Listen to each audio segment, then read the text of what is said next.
Al Michaels and Jim Palmer back with you as we welcome you again to the start of Game 3 of the American League Championship Series. Jim, we know so much about Oil Can Boyd and what he's done off the field, but what about Dennis Boyd, the pitcher? Well, he's really improved as a pitcher, Al. Last year, 15 wins. This year, 16, as you said. And you really do lose that in reading all the headlines and all the extracurricular things. The one thing, he has a great fastball, a good curveball, a good slider, and a screwball. But the big problem is that sometimes he tries to do too much. And if you read all the quotes today, they said, Oil Can said, I'm going to try to do the best I can. I'm going to try to have the best game I've ever had. And if he does that, he might overthrow. You might not see the real Oil Can Boyd. Do you see any particular key to tonight's game? Well, it's an interesting contrast, and it's something to ponder. If you look at the Angels, they have the best record against right-hand starters in the American League, 60-43. So Boyd's pitching, and he's right-handed. And then you have Candelaria, a left-hander, going for the Angels. And the situation is that Boston has the best record against left-handers, 28-18. So you have two control-type pitchers that should throw a lot of strikes. It's twilight, a situation that's very good for pitchers. And in the first two games, where we thought we'd have low-run type of games, we had an 8-1 game and a 9-2 game. I don't expect a lot of runs to be scored tonight.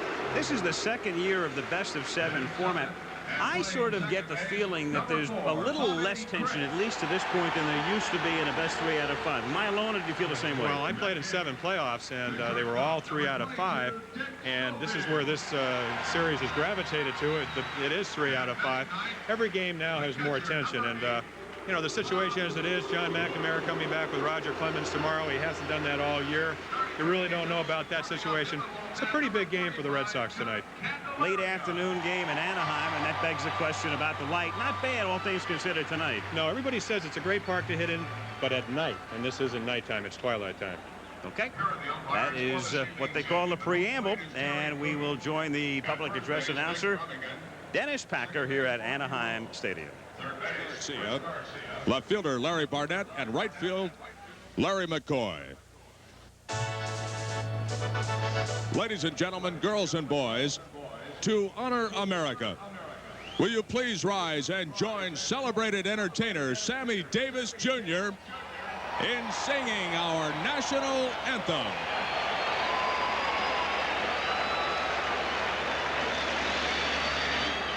Oh, say, can you see by the dawn's early light what so proudly we hail at the twilight's last gleaming, whose broad stripes and bright stars through the perilous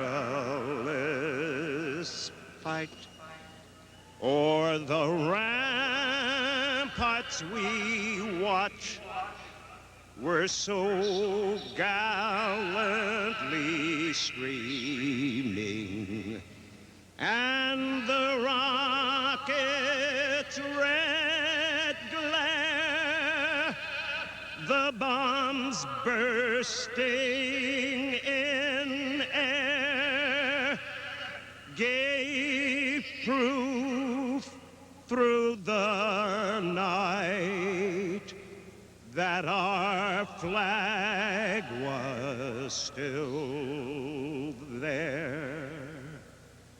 Oh, say does that star-spangled banner yet wave o'er the land of the free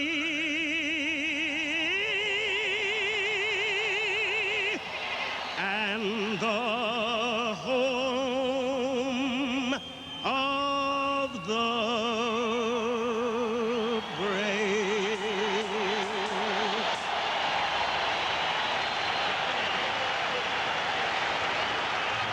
Sammy Davis and the national anthem as the crowd settles in, and we are set for the start of Game 3. John Candelaria spent a lot of time on the disabled list this season. Had elbow surgery in April. Finished with a real flourish as the former Pirate left-hander makes his way to the mound. And I talked to him yesterday and asked him about his current physical condition. Well, Al, I would say right now I'm at 100%, although I can't throw 9 innings. If I can give the team a good 6 or 7 innings, I'll be out there that long. But more than 125 pitches, I just don't see. Was there any apprehension at all as you made your way back? For instance, the first night you went back to the mound in Palm Springs? I don't care what a pitcher says, Al. He has fear when he has surgery or when he's come off an injury or a player. There's always the fear factor there. And yes, I was very apprehensive about it. I was apprehensive of throwing the ball as hard as I could throw it. There was times I did hold back and not throw as hard as I was capable of throwing. What about your future, though? How much longer do you want to pitch? I want to keep on pitching as long as I'm effective. And let's be truthful, there's a lot of money out there today, and I want a piece of it. And that's the way it is. Hopefully, I hope I can pitch another 6 years, 7 years, as long as I can. I have to take the uniform off my back. Like I said, I'm here because I do love the game, but let's be honest, there's a lot of money out there, and as long as they're paying me, I'll keep on going out there. And the lineup that he faces tonight has Wade Boggs leading things off at third, and then Marty Barrett at second. Bill Buckner is the first baseman, lefty against lefty. Jim Rice, who hit the home run the other day.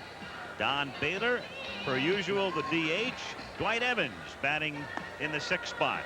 Rich Gedman is the catcher. He, too, is a left-handed batter.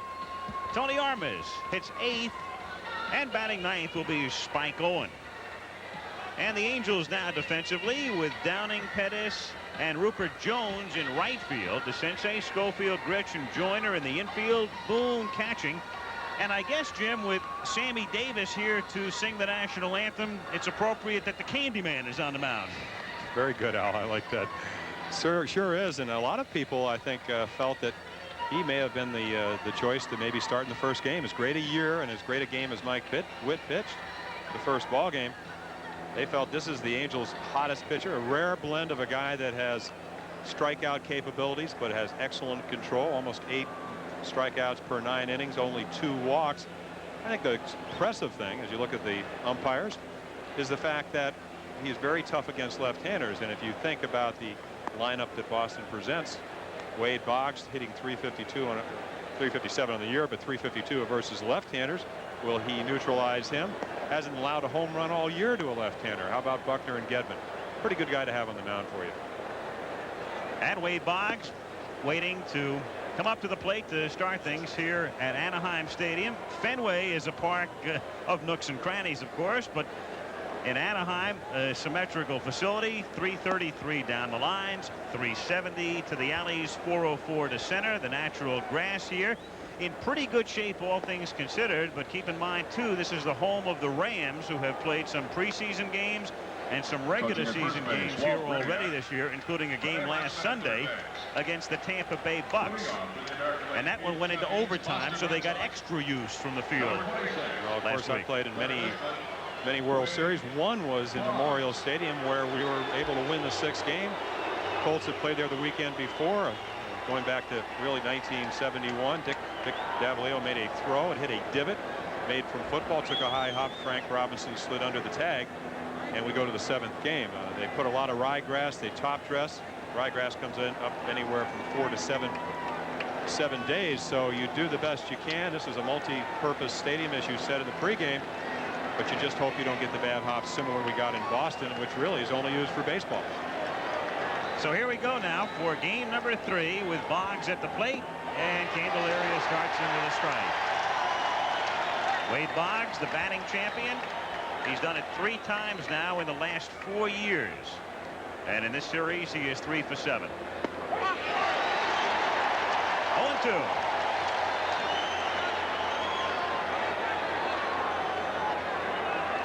Candelaria coming over to the Angels last year in a deal in August when the Pirates, strapped for money, cleaned house. They sent Al Holland over here and George Hendrick in that deal as well, and it rejuvenated Candelaria, who had worn out his welcome and his desire to play in Pittsburgh, to say the least. To center, to Pettis. 1 out. At 79, still sprightly, the owner of the Angels, the man who has owned this franchise since its inception, Gene Autry. Second baseman, Marty. And already, Al, you talked about, does this really, the twilight, affect the hitters? Candelaria basically has a fastball, a big breaking, what they call a slurve, somewhere in between a curveball and a slider. And then talking to Marcel Latchman, the pitching coach for the Angels, he said he's coming up with a split finger fastball, which he used very well in a 2-0 win over Texas. But right there, he got Boggs, great 2-strike hitter, threw him a hanging breaking ball. And the one thing you don't see at twilight, if you talk to any of the hitters, is a spin on the ball. So already he's gotten away with a high breaking ball that normally Boggs would jump on. Barrett has been jumping on the Angels. He is 5 for 9 in the 2 games. And Candelaria quickly out in front, 0-2. Candelaria, excellent control, and this season averaging 8 strikeouts per 9 innings. Very good. Averaging just a couple of walks, 2 walks per 9 innings, and that is very good. Still 0-2. I think it makes him so deceptive. You're talking somebody that's 6'7", the big man. As you look at fantastic game he had back in 1975 against Cincinnati. Not too many left-handers are this tall, and you don't see too many side-arming lefties. So you're seeing another look, another angle. Breaking pitch is fouled away, and the count, no balls and 2 strikes. That graphic just illustrating the record he shares with, among others, Mike Scott, tying it the other night. And Candelaria, when he pitched that very first game in the 1975 playoffs for the Pirates against Cincinnati at the age of 21, he started that game by striking out Rose, Morgan, Bench, and Perez. And they ought to send that ball to Cooperstown. One hopper to Sensei, to Joyner. 2 down, and now Bill Buckner comes up for the Red Sox. Well, what did they say when we got on the plane the other night at 2,600 miles from Boston to California? And the biggest change, other than the weather, is really the type of playing surface. This is a very good park to hit home runs in, but also a very good infield to throw ground balls on. Not as quick as it is in Boston. As you take a look at John McNamara, manager of the Red Sox. The hitters don't like it, but the pitchers love it. If you throw grounders, the infielders are going to get to most of them. Very hard to hit a ball through the infield here, but they really crush it. John McNamara is no stranger to either dugout here, and the visiting dugout back at first tonight, but for 2 years the manager of the Angels in 1983 and 84, and he coached with the Angels under Jim Fregosi in 79, actually 78, in there for a strike and the count 0-1.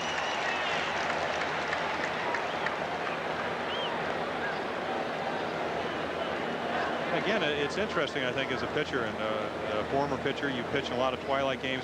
When you keep reading the hitters saying how difficult it is to see, it gives you a little more confidence just to throw the ball over, which is basically what you want to do as a pitcher. You want to get ahead and then have them swing at balls. Gets a strike, great slider low and away, or it might even been a split finger fastball. A pitch is, if you watch the first National League playoff, that enabled Mike Scott to come up with 14 strikeouts. Candelaria doesn't throw it as hard as Scott, but he does have it in his repertoire. And the 0-2 pitch way outside, and a swing and a miss, and Bill Buckner winds up to the bat, traveling towards second. And the Angels, after a half, coming up. Lineup tonight for the California Angels looks like this. Gary Pettis starts things off. And then Wally Joyner, insect bite and all, in high fever in the lineup. Brian Downing batting third. Reggie's back in there tonight as the DH. Doug DeCinces batting fifth. Rupert Jones in the 6th spot. He led off the other night. Bobby Grich at 7th.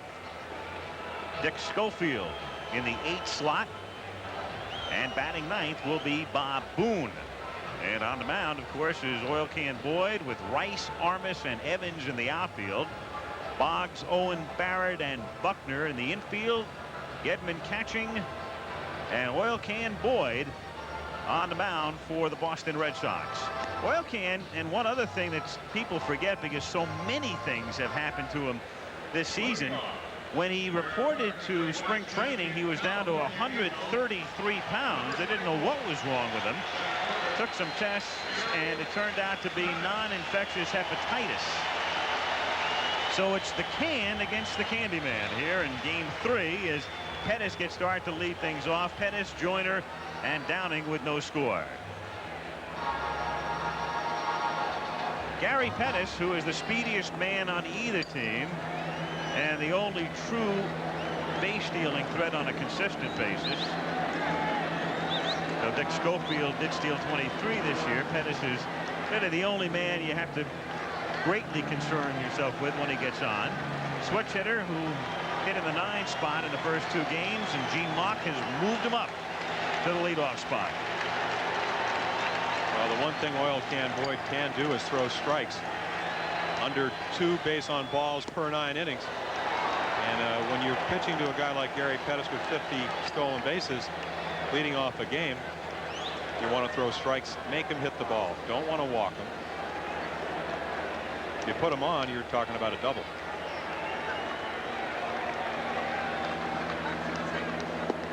We mentioned before, because of all of the rumors that sweep ballparks, especially around playoff time and World Series time with the intense media coverage, the rumor that Boyd had been involved in an auto accident last night, and McNamara addressed it at about 4 o'clock local time by saying absolutely false.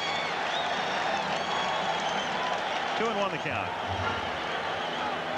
I think the first really way we will be able to see if the pressure, or maybe trying too hard, as we said in the pregame, wants to pitch the game of his life, manifests itself if his control is off. And there we see ball 3. Another thing, he pitched last Saturday, Al, so normally a man that pitches really with 4 days rest on the 5th day has an extra day, similar to what happened to Roger Clemens. 3 walks in that 2nd inning, set up that big 4-run inning in the first game for the Angels. So again, if the Can can't throw strikes, it's not going to be near as tough. And the one man you do want to throw strikes to is Pettis, because if you walk him, you're looking at good chances of it turning out to be the same thing as a double. Joyner on deck, then Downing. Bottom of the 1st inning, no score.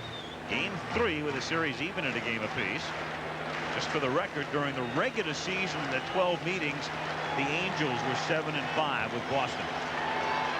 And he's on.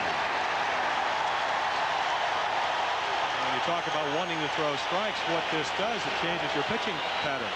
If you throw a lot of breaking balls, that usually means the ball arrives at home plate a little slower, and you give your catcher less of a chance to throw out the runner. So Wally Joyner, good fastball hitter. You see him 2 doubles in the first game on fastballs. A home run off first in the 2nd game on a fastball. Can pretty much look for one. So here in the capital of Wally World comes Joyner with Pettis, who had 50 steals this season and was thrown out 13 times. Held on by Buckner. Wally, Wally is the chant.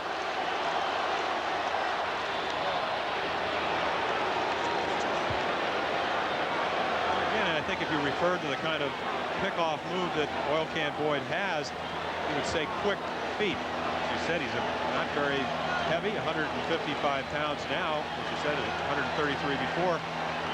Not a great move, but gets rid of the ball quickly, and that's the key. You want to freeze the runner at first, don't give him that running lead, and get the ball to Gedman as quickly as you can.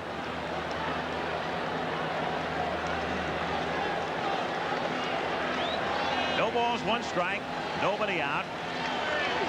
Pettis inching off first.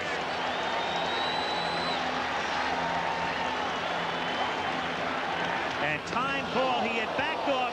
Time had been called. Buckner's upset, but it wouldn't have mattered anyway because time was out. Buckner was angry about the call and now realizes that time had been called. The plate umpire, Terry Cooney, had thrown his hands up preparatory to the move to first base. The umpire at first base is Dick Remigan. guess Bill realized that time had been out, but then he went back and he was going to argue it anyway with Perpignan about the call. Well, he wants the out. He knows that Pettis can run. He knows he's got to hold him on. It's created that big hole between first and second. Mock has a left-handed hitter to take advantage of that. Pettis goes, pitches high. Gidman's throw is a strike. Perfect. Woo. Sure was. Perfect pitch to throw on if you're a catcher. Fastball up in the strike zone. And again, Gedman, 88 attempts throughout 44, 50. The league average is only 32, so it gives you an idea of what kind of arm he has. There you see not a great lead. Then you see the perfect throw. Owen takes it, makes the tag, and you already have an out.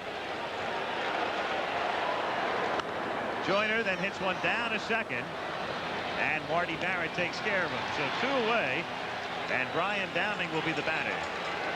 It really sets up an interesting thought. One of the things that Earl Weaver told me, I guess early in my career, is with nobody out and a left-handed hitter at the plate, don't worry too much about the base runner, because most managers want to take advantage of that hole. They're not going to run until you get one out. Mock did differently, and instead of creating that situation, you have 2 outs in the inning. Well, Mock, especially at home, does not play for that big inning.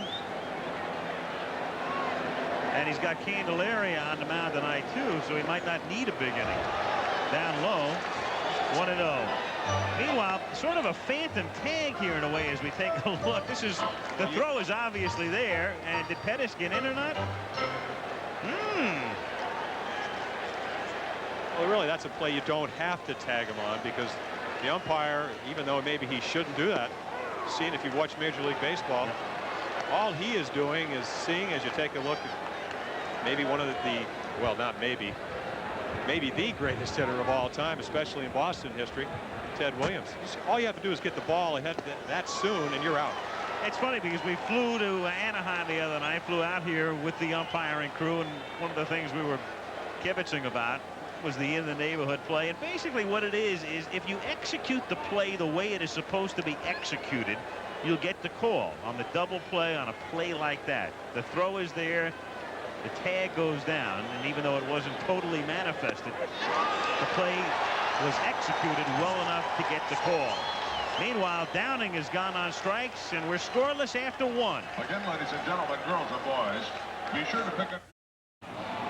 One of the big plays, of course, on Wednesday in Boston, this one, Moose Stubing not giving a visual sign, Grich thrown out, and here is Bobby's reflection. Well, I still feel that you know, I've got to play aggressive baseball out there. As a base runner, the ball's hits, a base hit left field, I'm thinking score. I'm thinking I'm going to score the tying run.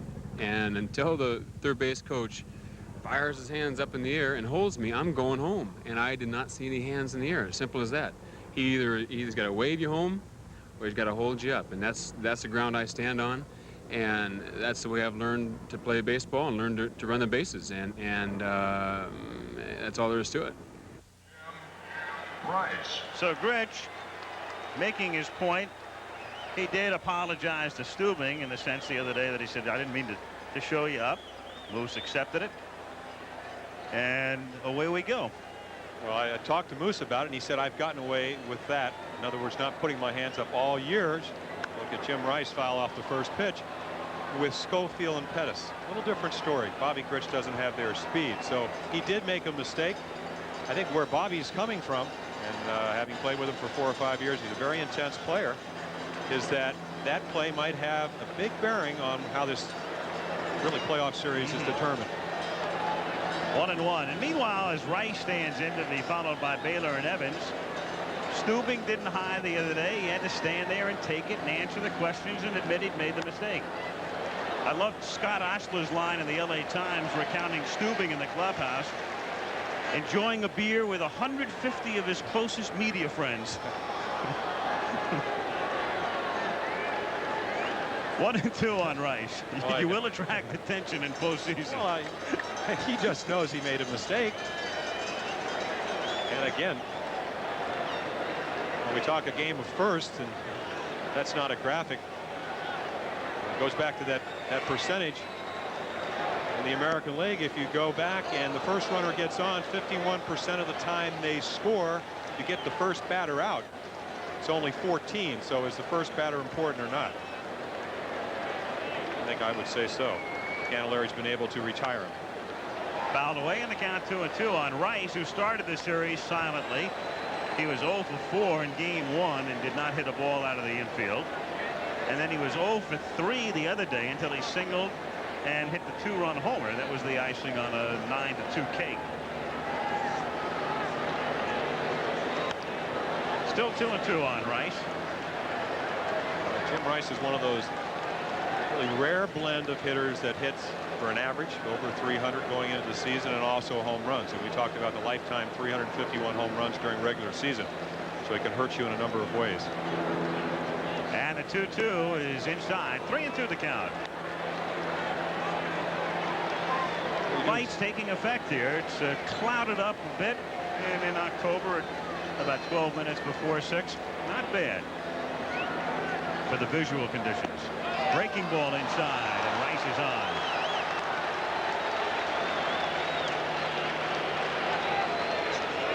So, sure enough, you put up a graphic that says 19 consecutive innings in which you don't allow the leadoff man on, and Rice draws the walk. It also gives you an idea of how much confidence Candelaria has in his pitching selection. Normally, you figure, I'll just throw him a fastball. He threw him a breaking ball, just missed with it. Baylor rips one by DeCinces and out into left field for a base hit. Rice will stop at second, and so the Red Sox have 2 on with nobody out, and that's Baylor's 4th hit of the playoffs. This is where it pays off to be a left-handed pitcher. If you're right-handed and the next hitter's left-handed, hits one into right field, you have first and third. Here Baylor nails it. DeCinces dives, can't come up with it. Still have the double play in order. You only have 1 runner in scoring position.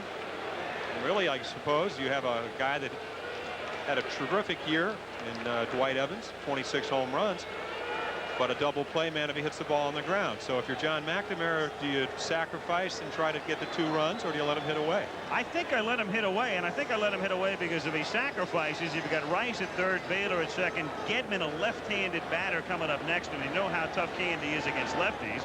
Then if he got Gedman, he'd walk Armish and face Owen and probably be out of the inning. So Evans is up there to swing away and takes low. Pretty good. I like that. I'll do the play-by-play and you do the analyst. That was wonderful. But can you sing? Not like Sammy Davis. Of course, the good point is neither one of us has to make the decision and really right. and manage. We get the first guess and the third one. 1-1 the count. Of course, you know what a manager's definition of second guessing is. Criticism.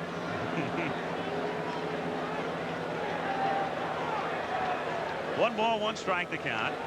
The Angels still have to play a little bit honestly anyway, as it's fouled away, and now with 2 strikes they can back up. DeCinces had been about even with a bag and kind of backing up, and now of course with 2 strikes he can go back to where he'd normally be. That's a great quote from Gene Mauch, the manager of the Angels. He says, I have to play 486 games a year. 1 game before he goes out there, then the game that he actually does, and then the game afterwards for the reporters. So you can multiply it by 3. Managing is not easy. A lot like umpiring. 1 ball, 2 strikes the count. Red Sox threatening no score in the 2nd inning. Just outside, throw to first base. They've got him. Joyner sneaking in behind Baylor. If you want to place the blame on anybody, it goes right to Donnie Baylor, but the first base coach has to let you know. He comes off with a pitch. Right now, you see Joyner's footsteps in the top of the picture. Breniak has to let him know, otherwise you are trying to get a lead, try to break up a double play. Walt Reniak, the Red Sox first base coach, and you heard what may have sounded like booing to you. Of course, it was Boone, Boone, and Don Baylor, the veteran, trapped and becoming the first out of the inning. And funny in this series how anonymous coaches can be from time to time, and all of a sudden you got a situation here where now Reniak is involved. 2-2 pitches outside, ball 3, and the count 3-2.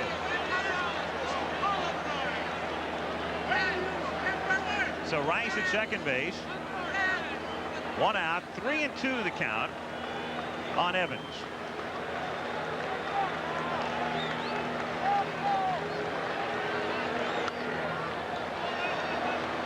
Still 3-2. You have to give Bob Boone a lot of credit again. When Candelaria gets ahead of the hitter, as a catcher, you can have the pickoff plays on. I really thought he almost took strike 3 away from him, but he'll take the out for a strike. Ripped foul. The reason I say that, when a catcher comes up in front of the umpire, which Boone had to do to make that throw, pretty close pitch to Evans. But again, it's an out for a strike, and first and second, nobody out, you'll take that.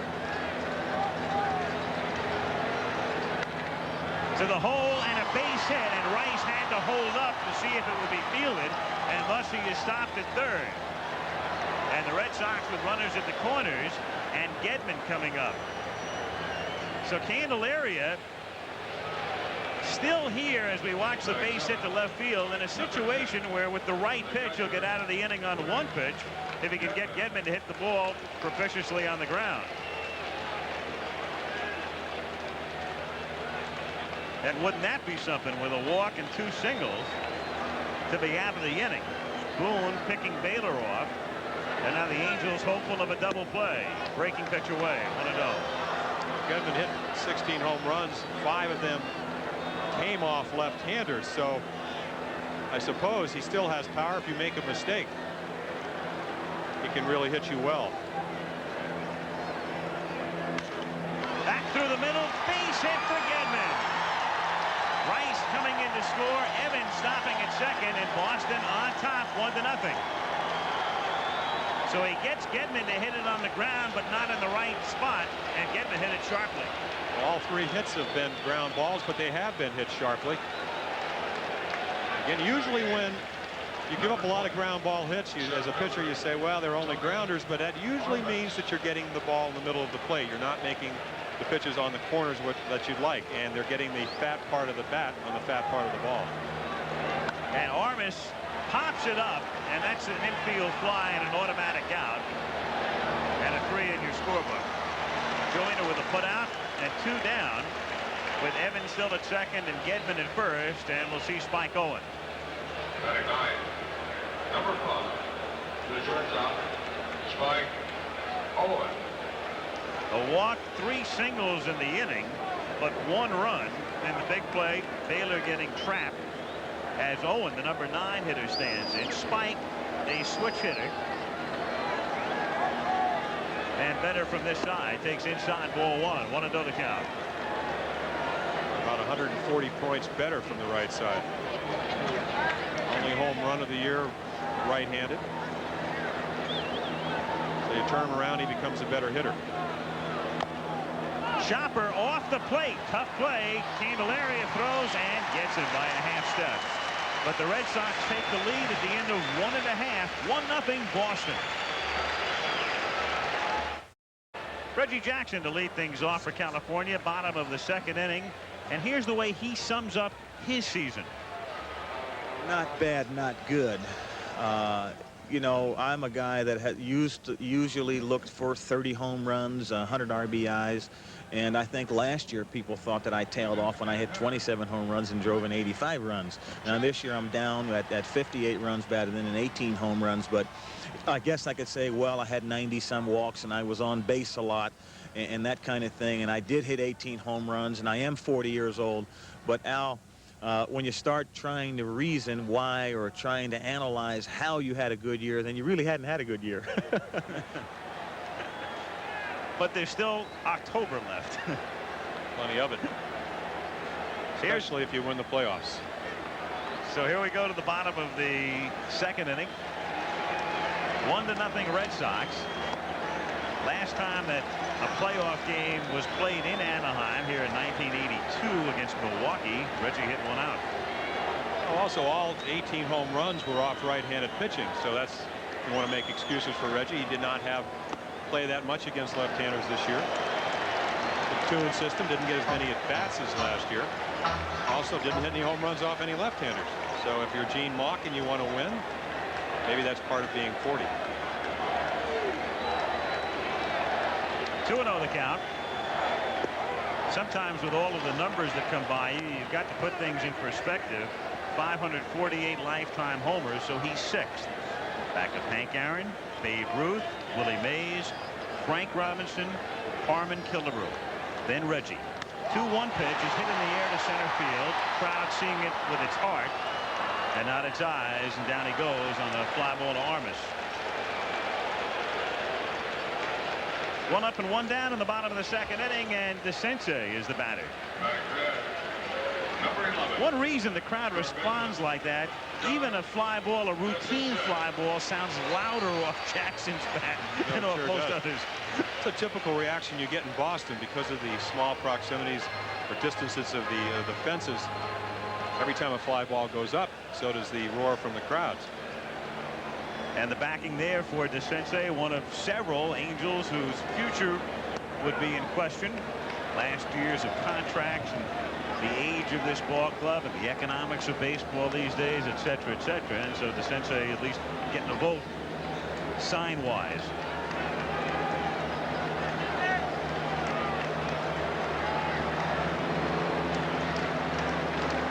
Oil Can Boyd to the plate. 0-1, hit high in the air to left field, and routine for Jim Rice. That's the 2nd out, and Rupert Jones will come to the plate. And muttering to himself, DeCinces coming back to the dugout. Well, most hitters will do that. You get a pretty good pitch in the middle of the plate. Doug's a fastball hitter. You can see the nod of the head right there. Thought he should have done a little bit more with that pitch than he did. That's normally the case if you go to a ball game and you see somebody do something pretty routine, ground to second or fly to center, and they're real angry. That's normally what they're doing. They're talking to themselves. Should have hit it. Unless you're the Oil Can, and then you talk to yourself all the time out there. But we talked about temperance. They've tried to get him not to really be as demonstrative on the mound as he used to be. A lot of players felt that he showed them up. I think a lot of it could be written off as exuberance. But one thing, opposing players don't like to get struck out and then have you doing all kinds of demonstrations on the mound. In the air, down the line, and back out of play. And the count 1-1. Meanwhile, Bruce Hurst, who won the 2nd game of the LCS, and Roger Clemens will go tomorrow, if you've not already heard the announcement made by McNamara yesterday affirming that. And then game 5 is in question right now. Do you bring Hurst back with 3 days rest? Just what do you do? Nipper? Swing and a miss. I would think in good measure it might depend on what happens today and tomorrow, as Roger Clemens will work tomorrow. Charts the game tonight. 2 out, bases empty. And the 1-2 pitch to Rupert Jones is a half swing, slow bouncer. Barrett to Buckner. California gone 1-2-3, and at the end of 2 complete, it's the Red Sox 1 and the Angels nothing. Boy, that's a pretty picture from a helicopter above Anaheim Stadium, a ballpark that opened in 1966. It was enclosed just a few years ago. The stands used to extend only to about the foul poles, and then they enclosed it when the Rams moved here. Meanwhile, game 3 in the National League Championship Series, Astros Mets, Nepper and Darling tomorrow at noon Eastern, 9 o'clock in the morning out here. 3rd inning, 1-0 Boston, and Wade Boggs at the plate. Flied out in the 1st. To left field toward the line, and Downing races over and makes the grab. Brian Downing, who was positioned in that direction because Boggs likes to go to all fields, including left. And he was over toward the line and gets there for the out, 1 down. Well, that's his best field, and right here, the man that 244 consecutive games without an error. The scouting report on him is he catches everything he gets to. He got to that one, and he got out number 1. So now we have the first batter retired in, what, 20 out of the last 21st innings. Barrett, the batter, strike. Thinking of the National League Series, we had Sammy Davis here tonight. Last night, Keith Jackson and Tim McCarver talking about Kevin Bass doing a Davis imitation. I mean, we've got to see it now, right? Now that we've seen the real Sammy. Was that the real Sammy? I don't know. Barrett thrown out by Schofield, and there are 2 down. Sure sounded like him. First baseman, Bill. I met Sammy Davis with Kenny Singleton years ago, came to a ball game. And I remember this only because I won the game. And then I had a surprise birthday party for a friend of mine, 40th birthday. He came after doing a show. He was leaving to go do a charity thing in New York State till 7:30 in the morning. Nobody would leave. I wanted them all out of my house. We had an exhibition game in Annapolis the next day. And as long as Sammy stayed, they stayed. And rather memorable. And you called me a name dropper the other day? Buckner bounces it foul. You saw that graphic, the other home run belonging to Darrell Evans, left-handed. Of course, the difference is that you brought up taking the polar route a multitude of times. I only brought this up to get Kevin Bass to do his Davis imitation tomorrow and imitate Keith. Keith mentioned that last night. No balls, 1 strike, the count on Buckner.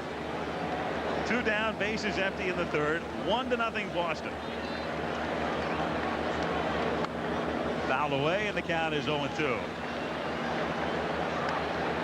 John Candelaria set the side down in the 1st. Then in the 2nd, Red Sox got a run on a walk and 3 ground singles and might have had a bigger inning, except Don Baylor got picked off. Well, that's a big pickoff to remember. Kept the Angels in the game, took them out of a big inning situation, talking about the Red Sox. In on his hands and fouled away. Candelaria pitched a no-hitter for the Pirates against the Dodgers in 1976. The thing I remember about that game, because it was a Monday night game, is that the Dodgers that evening had all right-handed batters outside of Bill Buckner in the lineup. And then when Buckner's spot came up the last time, the Dodgers went with Manny Mota. Outside, 1-2. And as I recall, in that no-hitter, there was nothing even remotely resembling a base hit. As you look at a man we just mentioned before in context with Reggie Jackson, Frank Robinson. There he is, right there. Gentleman that came over to a team I played on and got us to the World Series. 49 home runs in the regular season, and then topped it off with 2 in the World Series, both off Don Drysdale. No offense, he had a fabulous career in the Hall of Fame 2 years ago. Boy, were those great confrontations. Well, Don Baylor, we've been talking about 35 times hit by pitch. Frank Robinson went down a few times in his career. And again, Buckner loses his bat, and that pitch is just wicked. Candelaria just uncoils and slings it in from the side, and down he goes. Oh, way out on his front foot. Can't quite reach it. Maybe the bat will.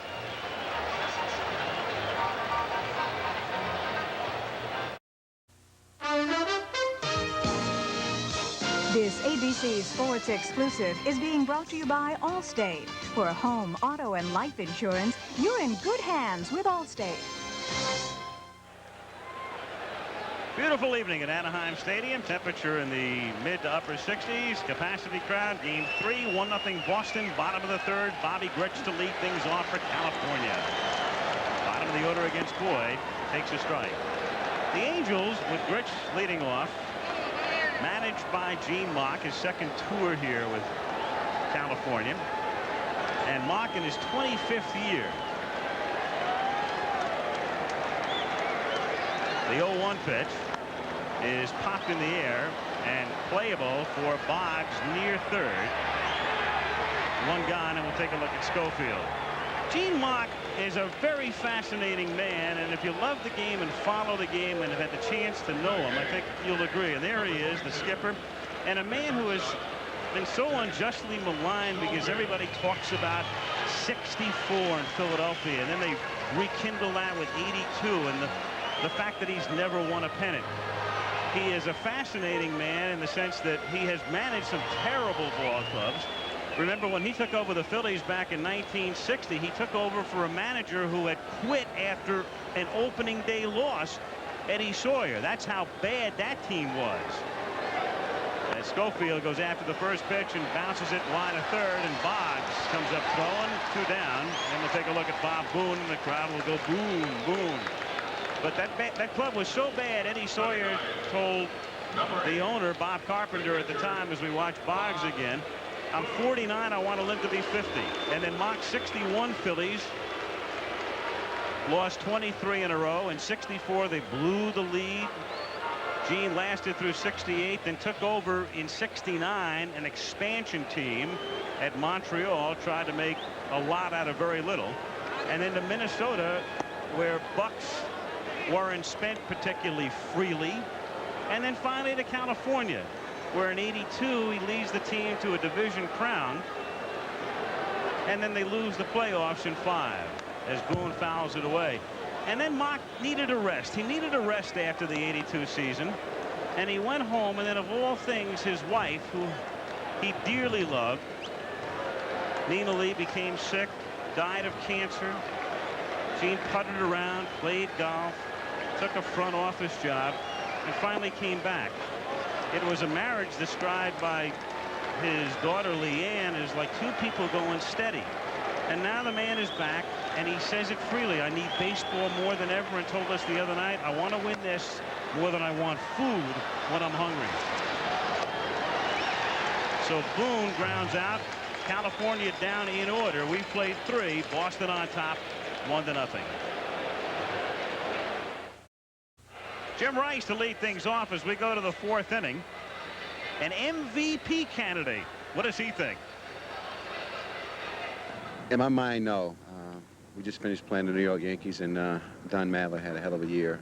And of course, I don't know how the writers are going to vote. But this year, I think it's going to be a tough decision to make any MVP. But still, I think an MVP should go to an everyday ball player. And whomever they decide is going to win MVP, I think it should be an everyday ball player. Honest answer from an honest man as Rice, Baylor, and Evans come up in the 4th inning. There it is. Rice with a leadoff walk. Baylor a base hit, got picked off. Gedman driving in Rice with a base hit as we go to the 4th inning. Just a postscript, Jim, and talked so much about Gene Mock in the last inning, and I mentioned Gene saying he wants to win more than he wants food when he's hungry. His friends feel the same way about him. They want this for Mock. He's a very special man. Well, I always say that guy that played against him, you have a lot of admiration for him because he was always on top of things. Does like to have his finger on top of everything that's going on the field. I think the most interesting quote is for Candelaria. He says, do you second guess when Mock takes you out of a game? He said, why should I? When I throw a ball over the fence, he doesn't second guess me. Pretty honest appraisal from a pitcher. Yeah. I certainly never felt that way about Weaver. Or vice versa. But I did have a lot of respect for Earl because he was a winner. Gene Mock has not been able to do what an Earl Weaver was able to do in Baltimore, but as you chronicled it so well, he has not had those type of ball clubs. And he's a fascinating man to watch manage. 0-2 pitch is outside. 1 ball, 2 strikes to count on Rice. Rice, Baylor, and Evans in the 4th inning. Boston ahead. Candelaria has reached the half-century mark. And he talked about the fact that 125 pitches about his max. See strike 3. It's what they call a backdoor curveball. Throw a fastball away, then you throw one that instead of breaking in, out across the plate, catches the outside corner, and Boone receives it so well. Going back to what you said about being with 4 of the American League umpires, almost all of them said to a man, never ever have had a catcher that frames the ball, receives the ball as well as Bob Boone. Baylor takes a strike, and the count is 0-1. In fact, Boone frames it so well that you have to think about the way he's going to frame it and maybe swing at pitches you wouldn't with somebody else back at the plate. Jammed him, and it's looped to center. And here comes Pettis, and that's what speed will do. Speed will make you almost overrun the ball. Gene Mock said it's like having a shortstop. You can charge the ball. So shortstop has to do so often. Again, I think one of going into this series, one of the big questions in a bigger ballpark. We talk a little bit about the fact that Tony Armas has had so many leg injuries, it cuts down a lot of his range. That's not true. You have, especially tonight, Downing 244 consecutive errors, so he catches everything he gets to. Pettis with a Golden Glove, and Rupert Jones, an excellent outfielder in right field. A little bit of an advantage defensively here at Anaheim. Evans with 2 out, bases empty. Looks at a strike, 1-1.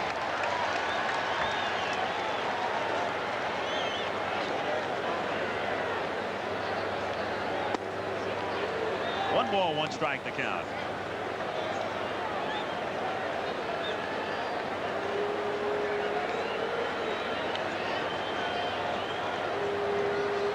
Fourth game tomorrow.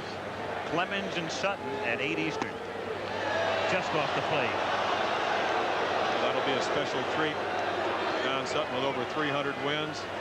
I think we all wanted to see a Seaver-Sutton matchup, but because of Tom Seaver's knee injury, still, I guess, a chance that he might pitch in the World Series if the Red Sox would go. Fly ball to right field. And so Evans, the right fielder, flies out to Jones, the right fielder. And the Red Sox are disposed of rapidly, and Candy is set down 8 in a row. After 3.5, Boston 1, California nothing.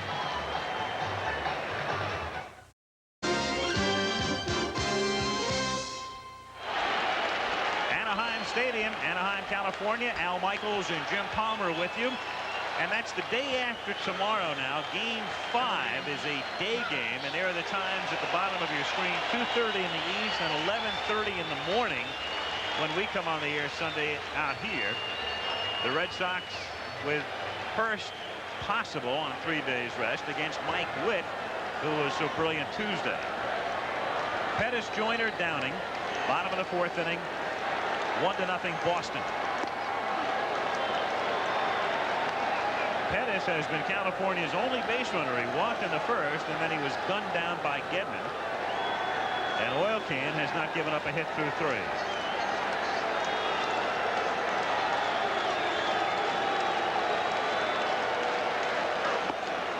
For the record, by the way, for those of you who don't follow and watch only postseason baseball and wondering about Oil Can, oil is beer, or they call beer oil in Meridian, Mississippi.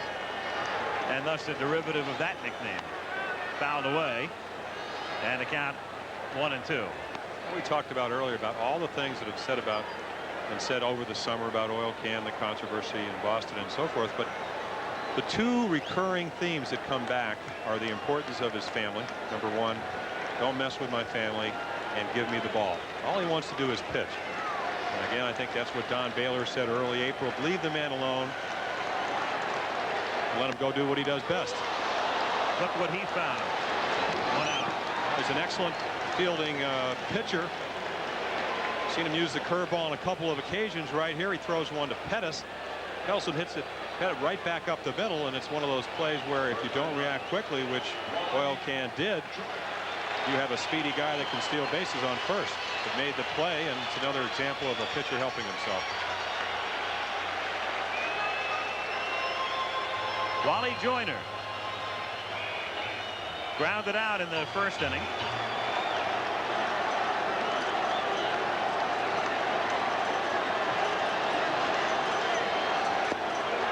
Strike, and the count 0-1.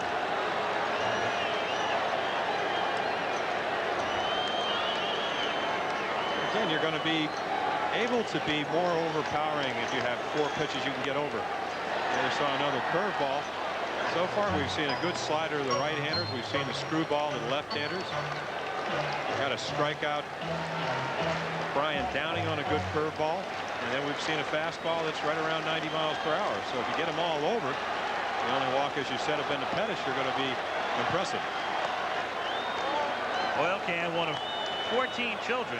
His father was a professional ball player with the old Homestead Braves. Willie James Boyd. 2 of his brothers played in the minors.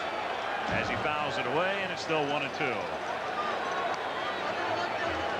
Wally Joyner, the rookie, and again the man who succeeds Rod Carew at first base, had never played an inning of Major League ball until this year. A lot of rookies come up at the end of one season and then really blossom the next when they're still officially rookies.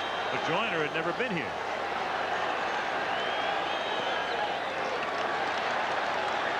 Well,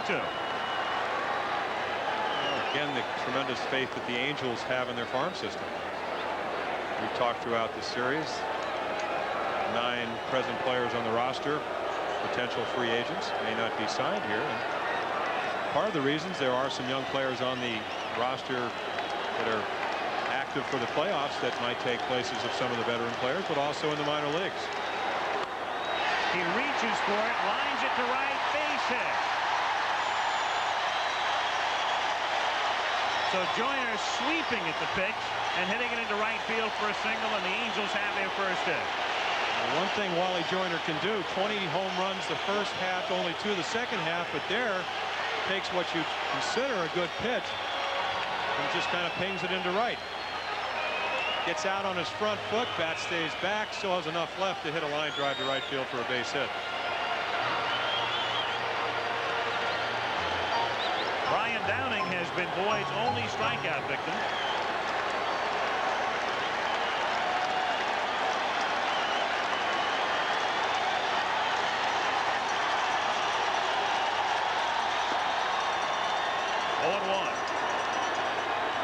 Potential free agents we talked about. And an interesting comment from Gene Mauch is that if you bat him high in the lineup, in other words 6th, 7th, 8th, 9th, somewhere in there, he scores a lot of runs.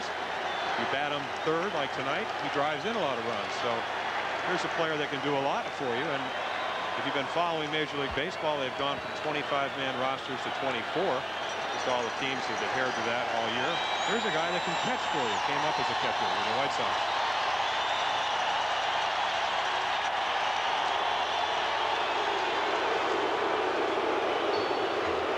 Same thing he did in the first inning. Time was called after he backed off and then to flip the first.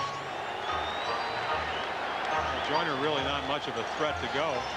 Doesn't have tremendous speed. Rather hit the home run and walk around the bases. Stole 5 bases and was only thrown out 2 of those times. And you see a pitch out. Again, the key to a pitch out is to make the runner feel that you are making a normal pitch. To change or alter your windup, he identifies with that immediately, and it's going to stop the stolen base attempt.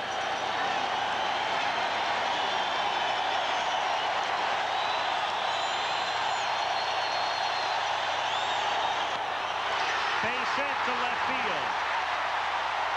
Joyner stops at second.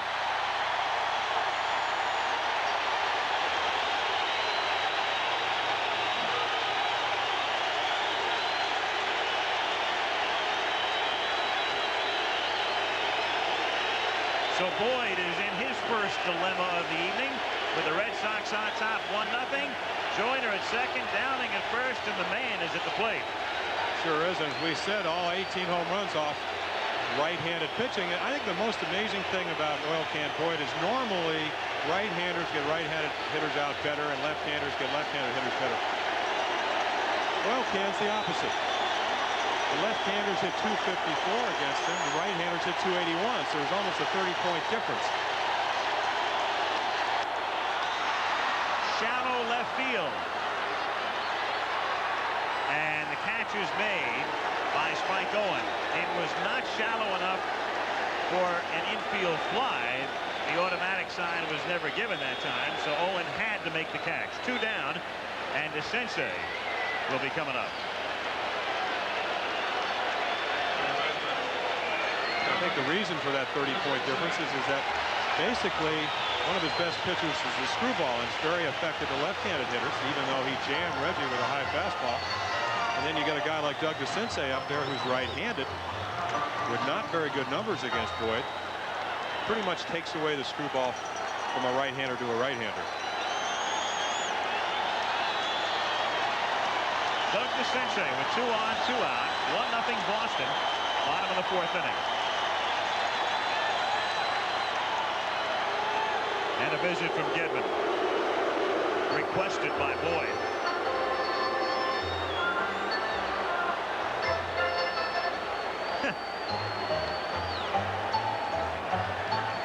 It's funny, I'm looking at Boyd and I'm thinking back to the shot we had in the stands the other day of Mark Fidrich. He's not quite as demonstrative. But remember the way the Bird used to walk around, talk to his infielders, talk to himself, gesture?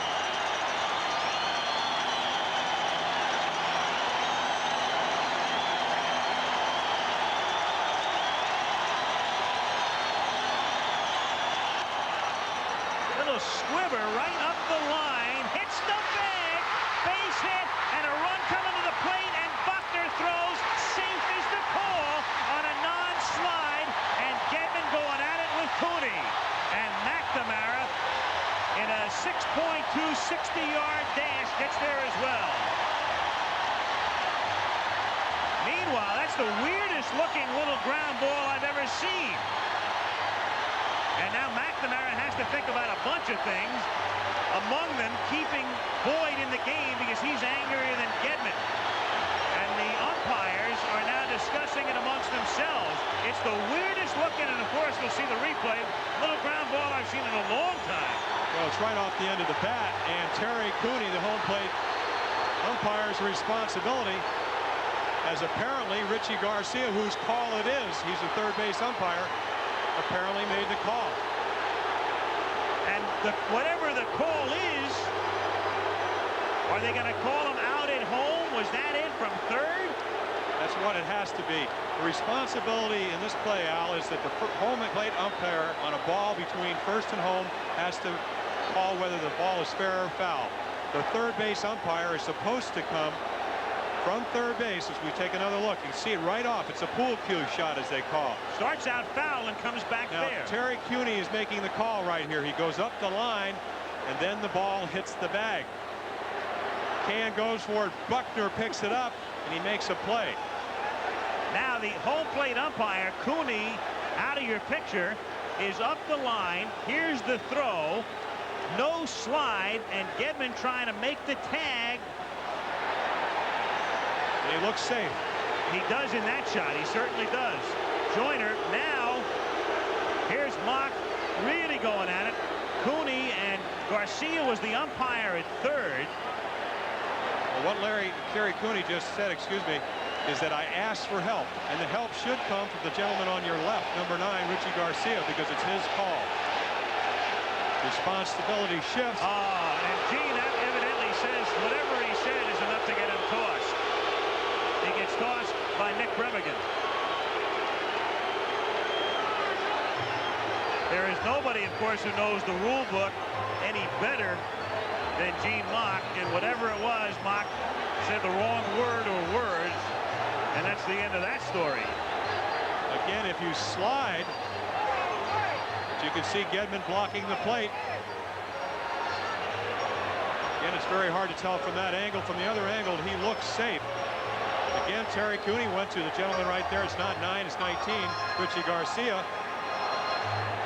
And this has nothing to do with the rule book. It's a judgment play. So apparently Mock did say something profane or whatever, and he's gone. It's a base hit for DeSensei, the weirdest looking little ground ball you'll ever see. And then Joyner is thrown out from Buckner to Gedman because we're assuming that it's Garcia who overrules Cooney after Cooney had asked for help. Here it is again. Again, the third base umpire making the call. And he's safe. His foot is definitely on the base. Again, one of the cardinal sin that most base runners can do is not slide. And of course, that's a determination. It's easy to make up here, but maybe Joyner felt Gedman had the plate block, so let's stand up, and he got called out. And so we've played 4, and it's wild and woolly, and it's still 1-0 Boston. We're back live. Gene Mock obviously very upset about a couple of things. Number one, the call itself, the play itself, and the resolution thereof. And secondarily, of course, the fact he has been ejected from the game. And so he and Rich Garcia still in conference as Candelaria continues warming up for California. Of course, I think the key here, Al, is that Gene is not going to win this argument, and let's get the game started, because I don't want my pitcher, if I'm managing, standing out there. Here's a guy coming off elbow surgery. So you plead your case, which he's certainly done, because this argument's gone on about 8 minutes. You're not happy about being thrown out, but let's get back to the game, whether it's fair or not. I think they missed the call. I think Richie Garcia was a little bit out of position. As you take another look right off the end of the bat, as I said, they call this a pool cue, because that's how you shoot pool. There's the base hit. Buckner really maybe could have gotten to a little bit earlier, has the presence of mind to pick it up. Here's the second part of the play. Now, where is Richie Garcia? His responsibility is third base to make this call. Apparently he did. I'm not sure he made the right call. No, according to the replay, and again, another look at how many ground balls do you ever see start out foul and come back fair, and then of all things, hit the bag. Again, that's a spin of the ball. Meanwhile, Mock again. Now here's the deal as you watch once more the replay. Mock has been ejected from the game. What will happen here? A couple of things. He will officially give the lineup card to one of his coaches, be it Moose Stubing, perhaps will carry the card, and then Marcel Latchman, the pitching coach, will have that responsibility. This is one of those ballparks where there's a runway, like most parks, from the dugout back to the clubhouse, and oftentimes what the manager will do is he'll stay out of view, so he doesn't get a very good glimpse of the game, but he'll still call the shots if he wants from the runway. And the umpires know what's going on, normally overlook it to the extent, hey, look, their theory is if you stay out of view, all right. But it sometimes makes for not as instantaneous a type of communication as you would like. So there goes Mock, and we would assume he'll just travel a few feet back down that runway and remain there. As you see Latchman in the picture, Stubing on the bench. And that's the way the Angels will have to run the rest of the game. Gene was ejected twice previously this season. Well, it usually takes a lot to get thrown out of a postseason game, whether it's World Series or playoff. Umpires will bend over backwards to let a player maybe have his say because it affects the outcome of the game, and so does the manager. Again, as you said, he will manage from a very close proximity. And Gedman loops one into right field for a base hit. So Jones gets it back in, and Gedman is 2 for 2 off the left-hander. Crowd still angry as Armas comes to the plate. You make a good point, Jim, in the sense that, and it's one of the things we were mentioning flying out here the other night with the umpires, and another thing we talked about was the ejection situation in postseason play, and what you try to do. I mean, the theory is, hey, look, you've got to umpire the same way, be it spring training, regular season, postseason, in theory, but they're human too, and you're right, it does take a little bit more in postseason. To deep right field, and that one's off the fence on a mistimed jump by Jones. Gedman, who's a slow runner, has to be held at third on a double by Armas. And I wonder if that delay, that long delay, is now taking its toll on Candelaria. Well, the ball was hit extremely hard.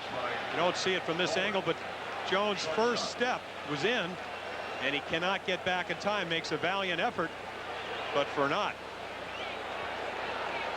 So again, we talked about the elbow problems that Candelaria has had. He said he's not 100%. As you take a look at the the roof camera, Armas only 11 home runs this year, 23 the year before, but led the American League with 43 the year before. And Jones again with a great effort, but the first step was in. Again, the strength of Armas allowed him to maybe fool Rupert Jones, hit the ball out harder than he thought it was hit. Now Spike Owen and the Angel infield playing back at short and second, so they'll give up a run on the ground ball, trying to stay out of a big inning. In there for a strike, and the count is 0-1. The problem you have if you play the infield in here, even though you're down 1-0, you get the number 9 hitter punching one through the infield, and 2 runs are in, and then you got Boggs and Barrett and Buckner on the top of the order. Get the hitters you want up there. Fouled away, and the count 0-2. And we said Spike Owen, much better hitter from the right side, but as most hitters in run scoring situations, they expand the strike zone. Right there, swung a ball out of the strike zone. Candelaria knows that. Been around a long time. He's going to try to get fish at a ball. Almost got him. 1 ball, 2 strikes the count. Again, the difference between a good breaking ball and a bad one is the tightness of the spin. And with a good hard slider, as we said, a slider is a lot like a fastball, where it looks like a fastball till it gets really at a point right in front of home plate and then breaks suddenly.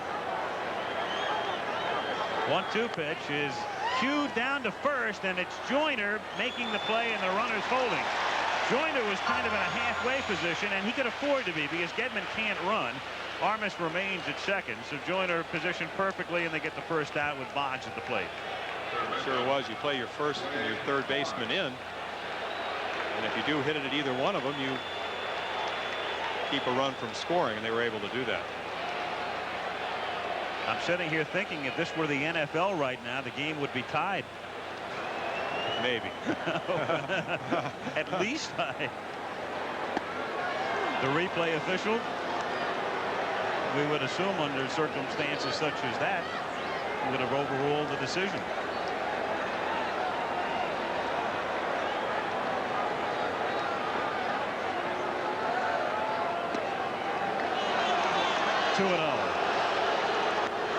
And Candelaria wanted that pitch, and talking about a hitter, Wade Boggs led the American League with 107 walks.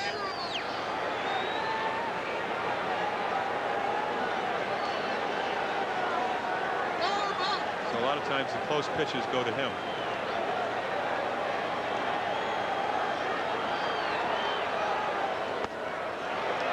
Sweeping breaking pitch, and the count 3-0. Barrett is on deck. This is one of those cases where you really don't want to give him, as you look at Marty Barrett, you don't want to give Boggs anything decent. The worst thing that happens is that you walk the batting champion, and then maybe you get the next hitter to hit one on the ground, get a force at home. Of course, the next guy also had the highest batting average at 354 for runners in scoring position, so it's a calculated gamble. Said Boggs hits left-handers extremely well, 352, so really you have to go with your instincts and just make that determination which batter you'd like to pitch to. Barrett is a double play man, though, if you load him up. And that's high for ball 4. So he walks Boggs, gives him nothing decent to offer at, and now Barrett comes up. Marty has twice hit the ball on the ground tonight. Really, to think about Boggs, you have to go back. We talked about Jim Rice and Reggie Jackson, 548 home runs up there with Mays and people like Frank Robinson. An interesting thing, you got to go back to Stan Musial, what Boggs was able to do. Over 200 hits and over 100 walks. It hasn't been since 1953 that's happened. So very disciplined hitter, and now you have a double play man up, but also at 364 with runners in scoring position. He's had one heck of a year. In there for a strike, 0-1. Funny, Barrett looking over toward the dugout. If they were thinking about a squeeze, the sign would come from there. He never looked at Latchman at third. Infield double play depth and time call now with the count 0-1. 1-0 Boston, 5th inning.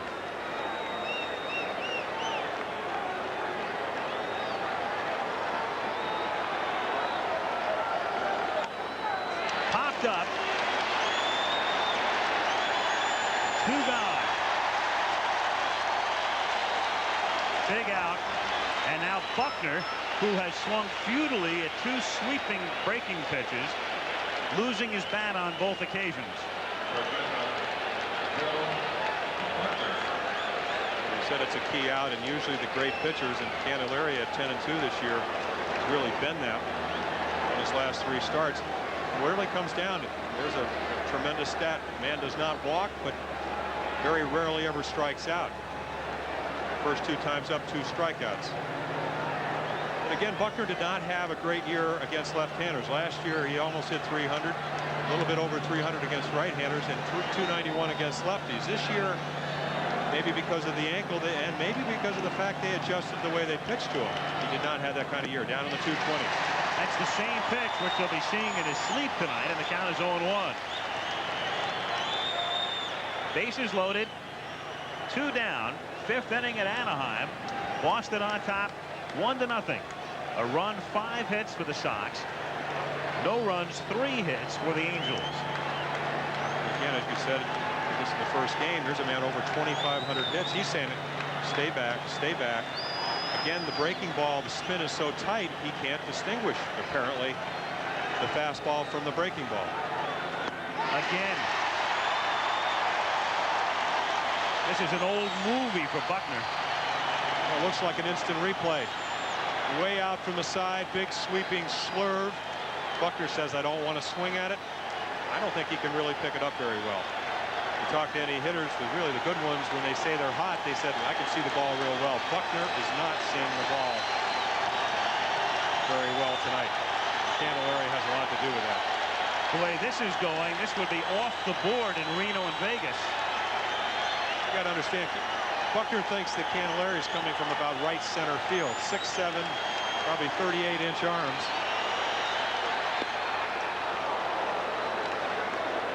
1-2. Bases loaded. Gedman off to his lead at third. There's Armas. And Boggs to his lead now at first. 1 ball, 2 strikes. One of those situations where Candelaria can make the pitches he's made all night. He'll get him out. If he hangs one inside, Buckner will probably hit it. Makes contact, but an easy grounder, and the Candyman works out of it. And at the end of 4.5 in Game 3, still 1-0 Sox. Gorgeous shot from high above Anaheim Stadium. Chuck Howard piloting that helicopter, and Chet Forty, our cameraman. Just kidding, guys. They're everywhere. Beautiful shot looking down into what they call the Big A in Orange County. As we go to the bottom of the 5th inning, and Rupert Jones swings and misses. Now that looks more like Euchre than the guy the other night. I mean, he's dressed more like Euchre anyway. Casual. Spiffy. Time called. Light on in the stands, so they'll rectify that. Meanwhile, tomorrow, Game 3. Houston against New York. Nepper and Darling go at it. It's a noon Eastern time game, so have breakfast out on the West Coast and watch it at 9 a. And then tomorrow, we're on at 5 o'clock Pacific and 8 Eastern from here. Barrett, and Boyd has to cover and gets there. So Oil Can does his job as Buckner went after the ball. 4-1 in the scorebook. 1 gone, and Grich comes up. Again, an alert play by the Can. One thing we have to look for tonight is that we did lead all Boston pitchers in home runs thrown with 32, and you would think, again, because of the size of Fenway Park, a park that's conducive to hitting home runs in it, I think most of them would have been thrown, but he threw more on the road, 19 to 13. So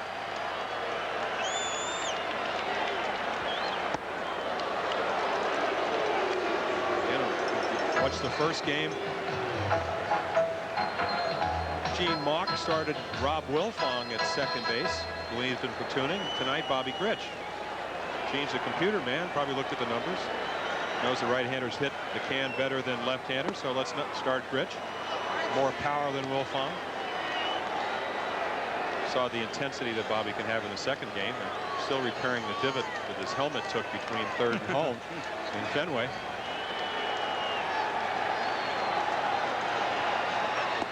One and 2 the count. Yeah, the incident the other day with Moose Stubing, I had to laugh before we came on the air tonight. They're introducing the Angels, and they introduce Moose Stubing. And the great thing about being named Moose is you don't know whether they're booing you or moosing you.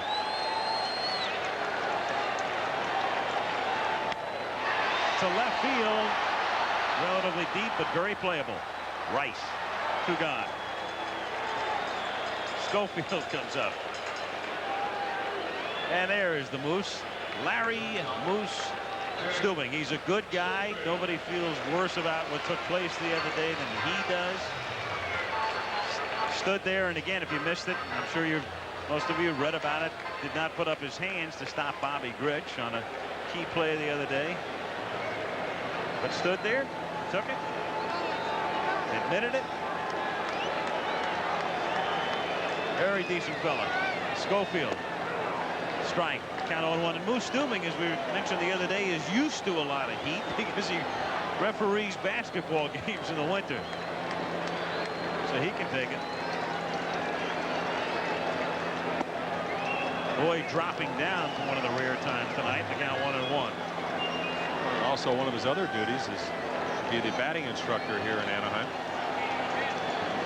He has drawn raves from all his pupils, so It's a learning experience.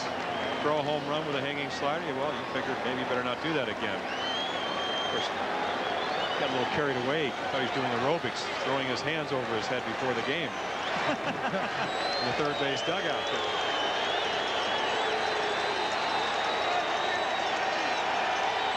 1-1 pitch.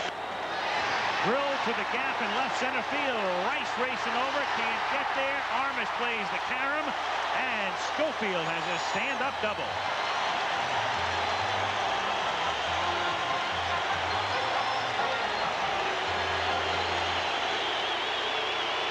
One of the few mistakes that Boyd has made. The roof camera. Schofield really increased his power numbers this year from 8 to 13. Drives it up the gap. That's something you like to see with 2 outs if you're on the mound, because it puts a runner in scoring position. Got a long discussion with Gene Mauch how he likes to move his outfielders back with 2 outs to keep you out of that situation, keep the ball in front of you. But that ball was just smashed up the gap, no chance to catch it. Boone at the plate, outside, ball 1, 1 to go.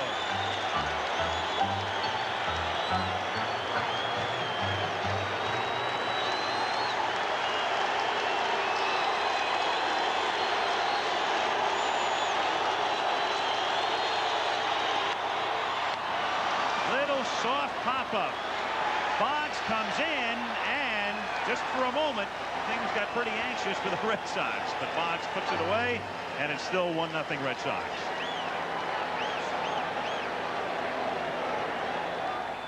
Okay. Ladies, just when you thought Palmer was the ultimate sex symbol, he wears these now. What do you see through these fog-covered tints, sir? I see a 1-0 game. That's what I see. I'm not so vain that I have to wear contact lenses. So what do you think through 5? Kind of a predictable game. Not a whole lot of walks. Very controversial play. Got Gene Mauch out of the game. But well pitched. I think something that I really expected in Fenway, even though you expect more runs. But what Candelaria has done is what you're supposed to do, is keep your team in the game and hope you get some offense. And Boyd has certainly done that. He's shut out the Angels for 5 innings. All right, so we go to the top of the 6th. 1-0. And Rice is the batter. Outside, corner for a strike. Actually, I'm rooting for 2 quick outs so we can talk about how short you are. Hey, you're thinking of Chet 40. Come on, stop it. 0-1 the count. I think of Chet 40, I think about his waistline. The reason I say that is because to make me feel as we take a look at Oil Can. Again, the impressive, not too many strikeouts, but the walks and really a whole lot of balls hit hard. When I first retired, it made me feel comfortable when I was doing a game up in Toronto. Look at some local fans. One guy that came all that 2,600 miles. They had underwear pinned on the booth, or in the booth on the wall, as we see strike 3. Down he goes on a half swing, and the commissioner, Peter Uberroth, he's really been a traveling man. Saw him in Boston. He was in Houston last night and Anaheim tonight. And here's a traveling fastball. Candelaria around 91 miles per hour, gives you a lot of that slow stuff, and then throws the ball right by you. Second straight strikeout of Jim Rice by John Candelaria. Baylor at the plate. Actually, ladies, Palmer's glasses are not prescription, just regular glass. Speaking of glasses, going back to the underwear up in Toronto, the only reason I thought of our director Chet 40 was because of the waistline. Each pair of underwear was size 40. You get it, Al? Okay, I got it. Now we can go back to the game. All right. Enough levity, so to speak. Speaking of glasses, Brian Downing, the Angels left fielder, you'll recall for years he wore glasses, so naturally you think, well, he takes them off, he's wearing contact lenses. 2-1 the count. Downing says he just sees better now without him. Doesn't need the contacts.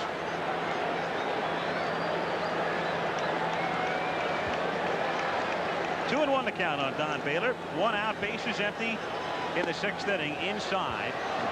And the count is 3-1. Quickly tomorrow, college football, 3 Eastern. You'll see either Miami against West Virginia or Oklahoma taking on Texas. I like to go 3-1 on Mr. Baylor. 31 home runs, 22 on the road. And inside, ball 4. So Baylor is on for the 2nd time tonight. First time he got on, he was picked off as the back man with runners at 1st and 2nd. And Baylor, who reached 5 times the other day, 2 singles and 3 walks, and had a double in game 1, is now on for the 8th time in the series. Only run in the game right there. Rice, the leadoff walk in the 2nd. Baylor, the base hit picked off. But Evans singled, and then Gedman singled. And that's been it. 1-0 Boston. 1 out, 1 on, 6th inning.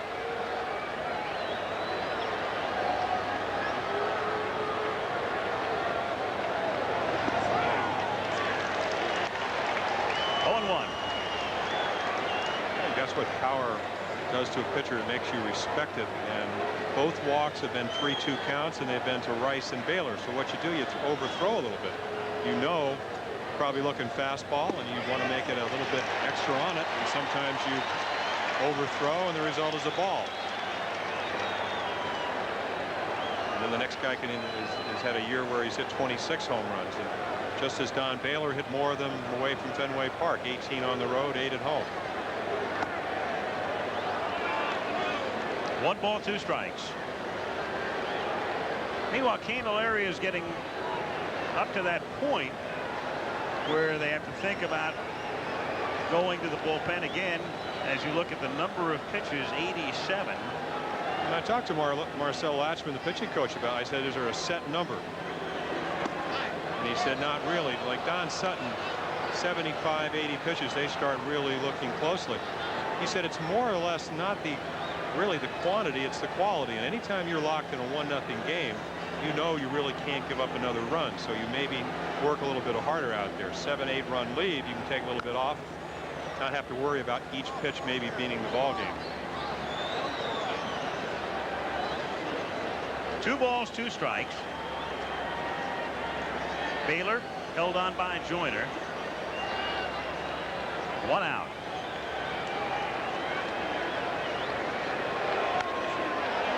To center field, and a lot of room for Gary Pettis. 2 gone.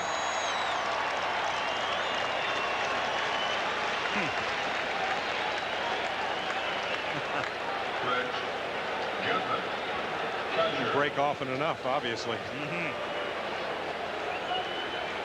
Gedman, couple of singles tonight, so he's 2 for 2 off Candelaria, and he is now 3 for 9 in the series, and he's driven in the game's only run. 0-1.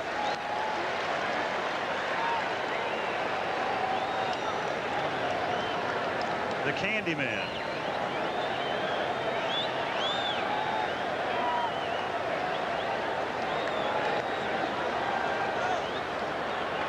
For Candelaria, it's a resurgence. It's a new franchise. He's pitched extremely well. A man who had to go through not only what he did in Pittsburgh toward the end when he'd worn out his welcome and wanted out, but a lot of personal tragedy as well. His son, young son, involved in a swimming pool accident, died after spending a year in a coma. So John was a man with a lot of things to think about over the past couple of years. Softly hit to shallow center field, and Pettis with that great speed. There are probably 2 guys who make that play. Pettis and Carl Lewis. 1-0 at the end of 5½. GM presents You Make the Call. With the score tied after 9 innings, a game is postponed by rain. Is the game picked up from that point at a later date, or is it replayed in its entirety? You make the call. Any regulation game called due to weather with a score tied is a tie game and must be replayed in its entirety. If you said so, then you made the right call. Looking at an overhead view of, there's no substitute for speed, both offensively and defensively. If you don't have speed, you don't make the catch. Takes a base hit away, and you see so many times leads off the next inning. Nice round of applause. Fans may come in here late and leave early, but they do recognize a good defensive play when they see one. And he's a gem. Pettis, Joyner, Downing. 1-0 Boston, bottom of the 6th inning. Pettis running up as if to bunt. That's something he has to do. Over 125 strikeouts, and really, if you were Gene Mauch, you'd like to have a guy that can get on base, switch hitter. So they told Gary to choke up a little bit. If you get on, you could just put a lot of speed in our lineup. And interesting, one of the men on their 24-man roster, Devon White, has better speed than Pettis from first to third. So we might have a chance to see him in this playoff, even though I think we did see him for defense in the first ball game. 1-2 to him. In there. Called strike 3. And Oil Can is really into it now. Well, he sure is, and talked about framing the pitch. Look for yourself. Gedman gives him the target a little bit off the corner. The Can puts it right in the middle of the glove, and you get a strikeout. Again, we talked about how important it is to get the first guy out. Even more important when you have a guy that can steal 50 bases like Pettis. Joyner grounded out, singled, and then was called out at the plate on the key play in the game. High, ball 1.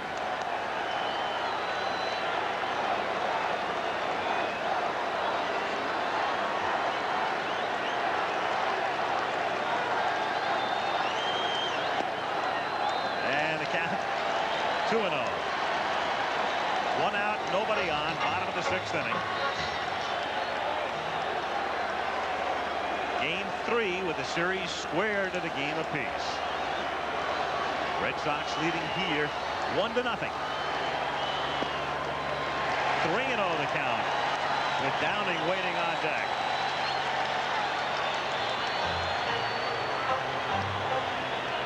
Joyner checking with Stubing.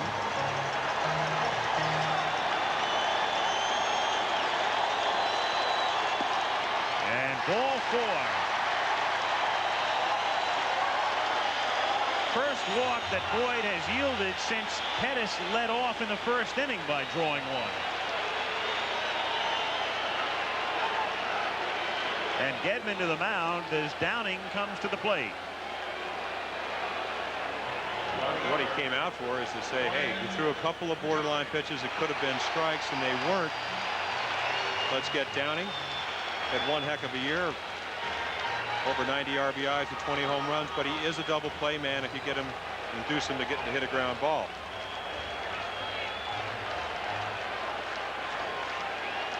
And to chronicle the type of offensive year the Angels have had, Joyner carried him early to Sensei in August, and on that graphic you can see Downing had one heck of a September. Strike, 0-1.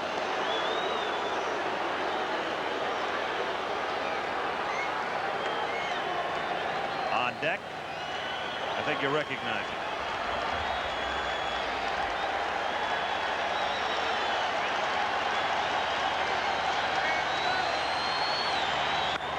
Ripped to left with foul. 0-2 on Downing, who celebrated his 36th birthday yesterday. He is one of the mysterious few, mysterious in terms of whether they'll be back next year or not, but the feeling around here seems to be that amongst the elderly Angels, Downing has as good a shot as any of being back. Joyner at first, 1 away. Chopper, Boggs fields right at the bag, throw, pulls Barrett off. Tough play and a low throw, and Marty couldn't stay on the bag, and the Angels are in business in the bottom of the 6th. I don't really think it would have made a difference. Bad judgment by Wade Boggs.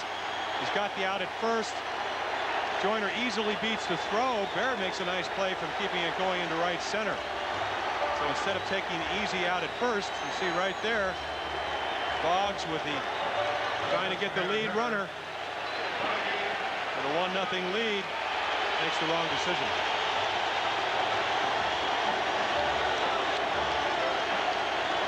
Now Jackson.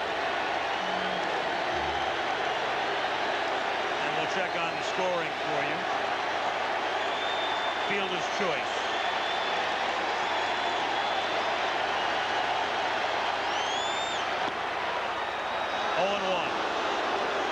Reggie, I said, give me your scouting report on the can. Obviously one more and he will hold the record. He said, I'm trying to hit the fastball the other way because I respect his curveball and his slider and his changeup. So let's see if he does do that. Base hit into right field. Stooping, waving Joyner in, and the game is tied.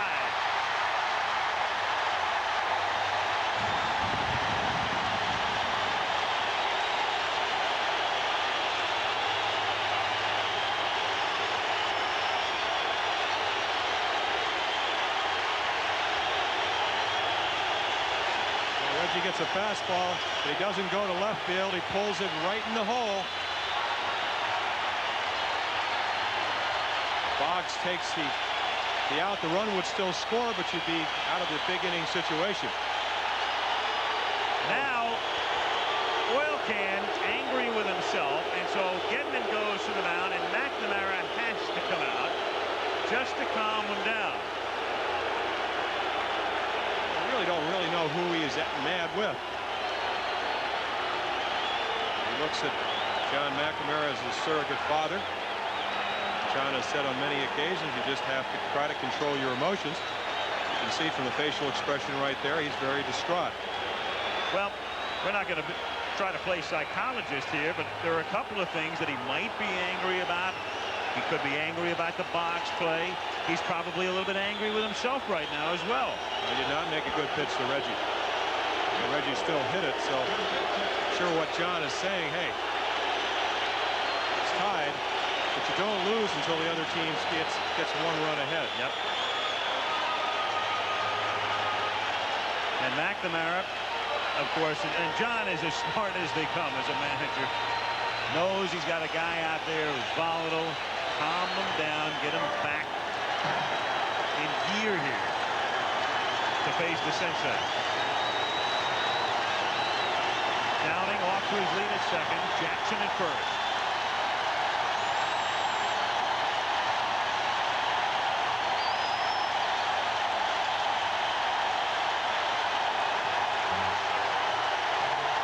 The noise here in Anaheim is so deafening. If you were a football quarterback, you couldn't hear the signals, or if you were an offensive lineman.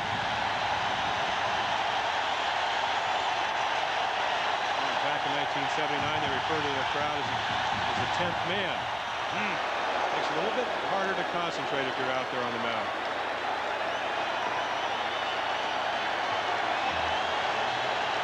As if the crowd needed it. The scoreboard exhorting even more noise here.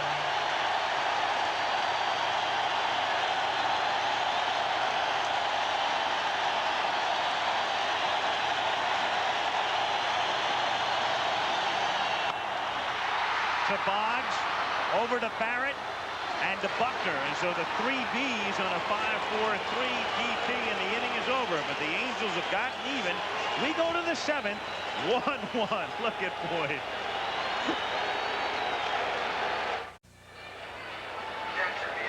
Well, here's what Oil Can did while you were watching the commercial.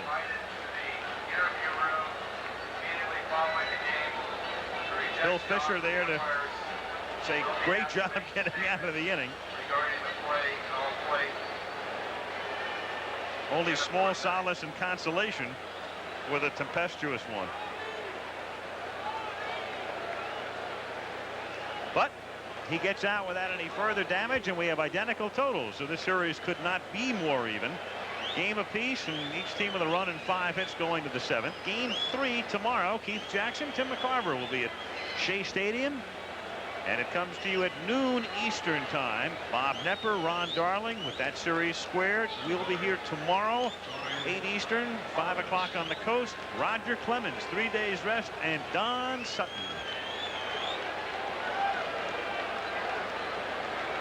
Tony Armas to lead off. Armas, Owen, and Boggs, the 8, 9, and 1 hitters against Candelaria. 7th inning. Armas popped out and then hit a double off the wall and right. Strike.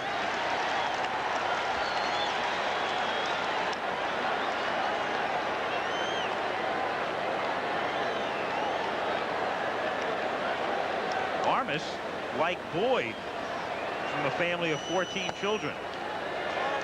1-1.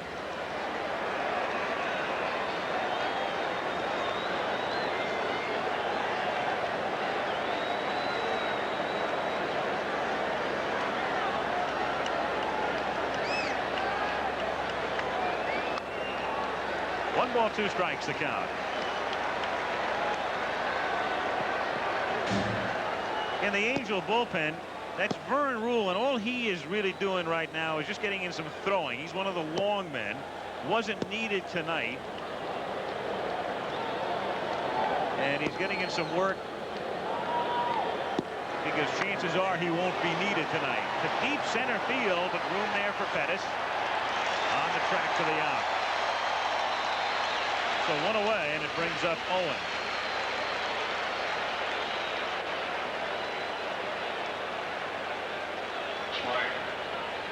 Owen is 0 for 2, having grounded out twice.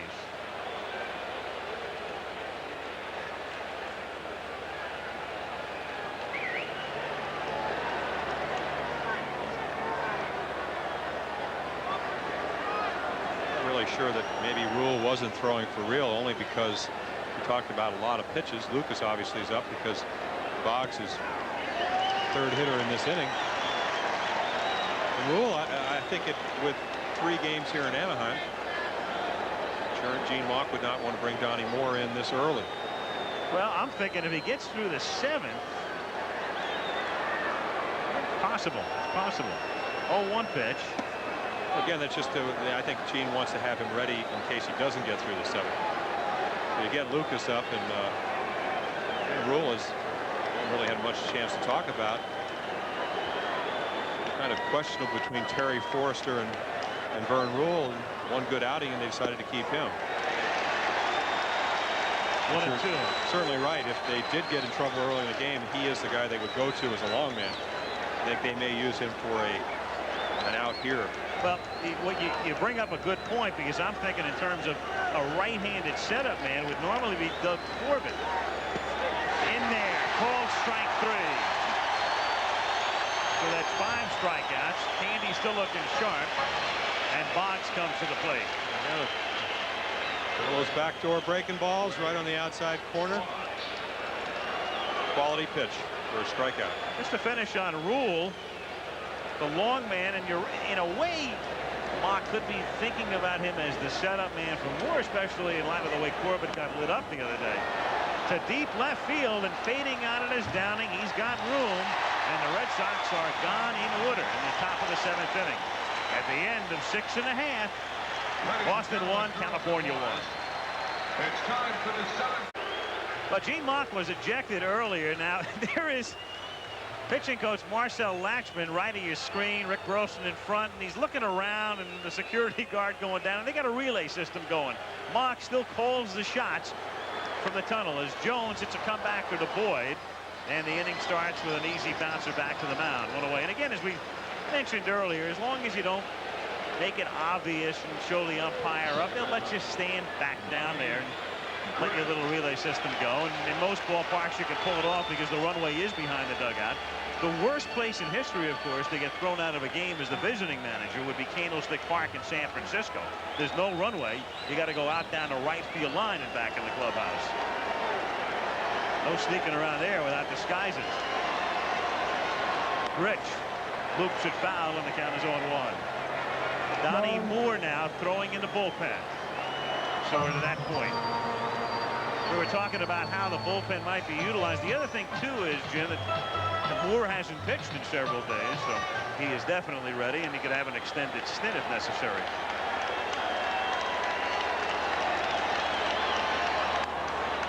Gretsch bounces it foul, 0-1.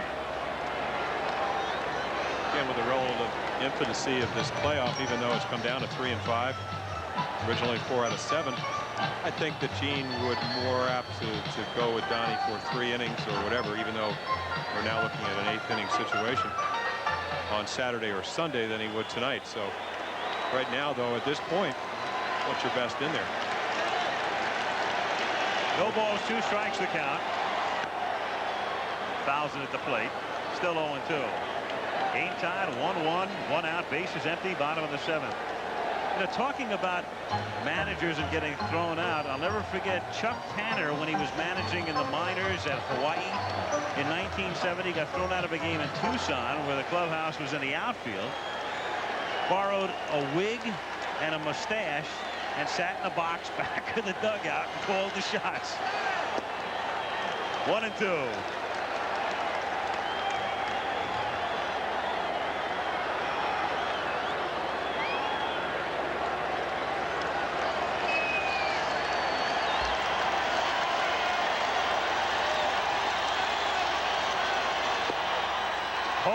Strike 3. Strikeout number 3 for Oil Can. And with 2 down, we'll take a look at Schofield. When you get into late innings, you have to make good pitches. Here's a 2-strike pitch. Right again, Gedman hardly moves his glove. Bobby takes a good look at it, but should have swung the bat. Just a quality pitch right on the black. Dick Schofield at the plate. Schofield grounded out and doubled. 1 for 2. 2 out, bases empty, game tied. Last of the 7th. High drive to deep left field. Rice goes back. Gone.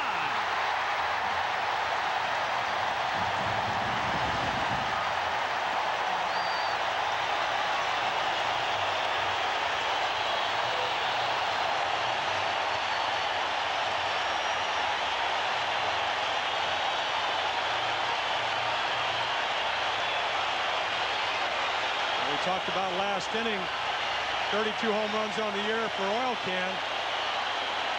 This is number 14 for Schofield. Takes a pelt high fastball, and 20 of them were on the road, so susceptible to a home run ball. You got to give Schofield a lot of credit on the pretty good high fastball that he just jumped on. Bob Boone takes a strike, and the count 0-1. The Angels on top 2-1 with 2 out, bases empty in the bottom of the 7th inning.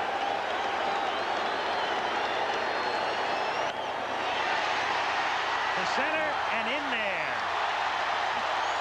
And so Boone is on with 2 out, and Gary Pettis coming to the plate, and the crowd with its Boone salute. And Gedman visiting the mound. Just got over it, and when you think about Schofield, you think about his father, Dick Jr., and Fisher is going to the mound right now. He's got some power. Schofield hit 13 home runs this season. His father played 19 years in the majors and hit just 21. So he inherited some different genes. Dick Schofield, whose father was Ducky, long-time shortstop.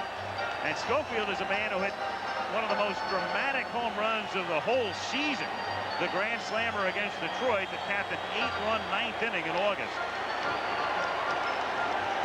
Shot over, Gary Pettis.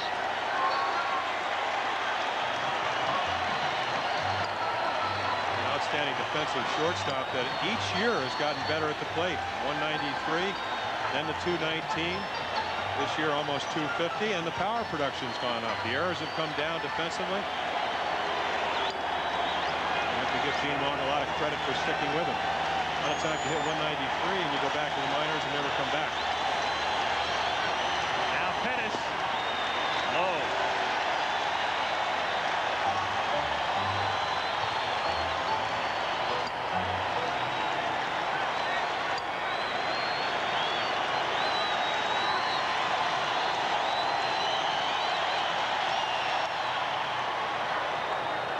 7-1.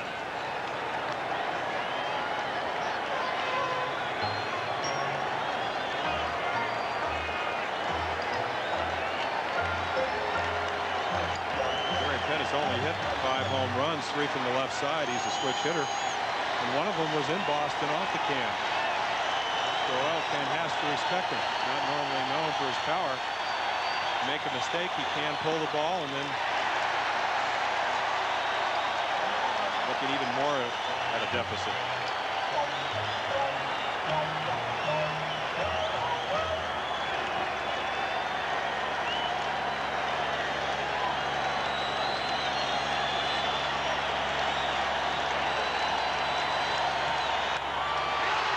To deep right center field, and that one is out of here.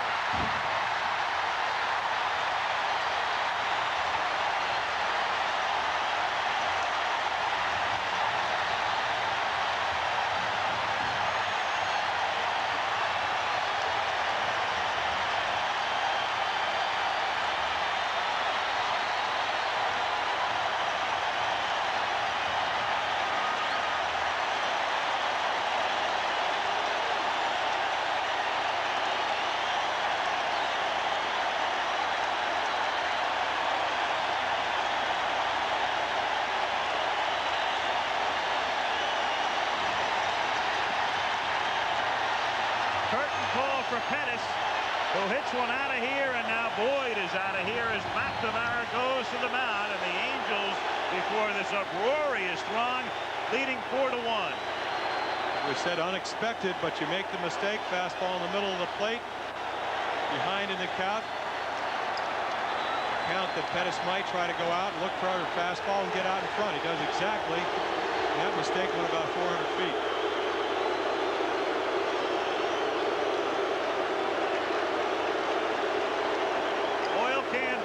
Got the first 2 men in the inning, then the homer to Schofield, the base hit, and the home run to Pettis. 2 out, bases empty. There's the man. 4-1 Angels.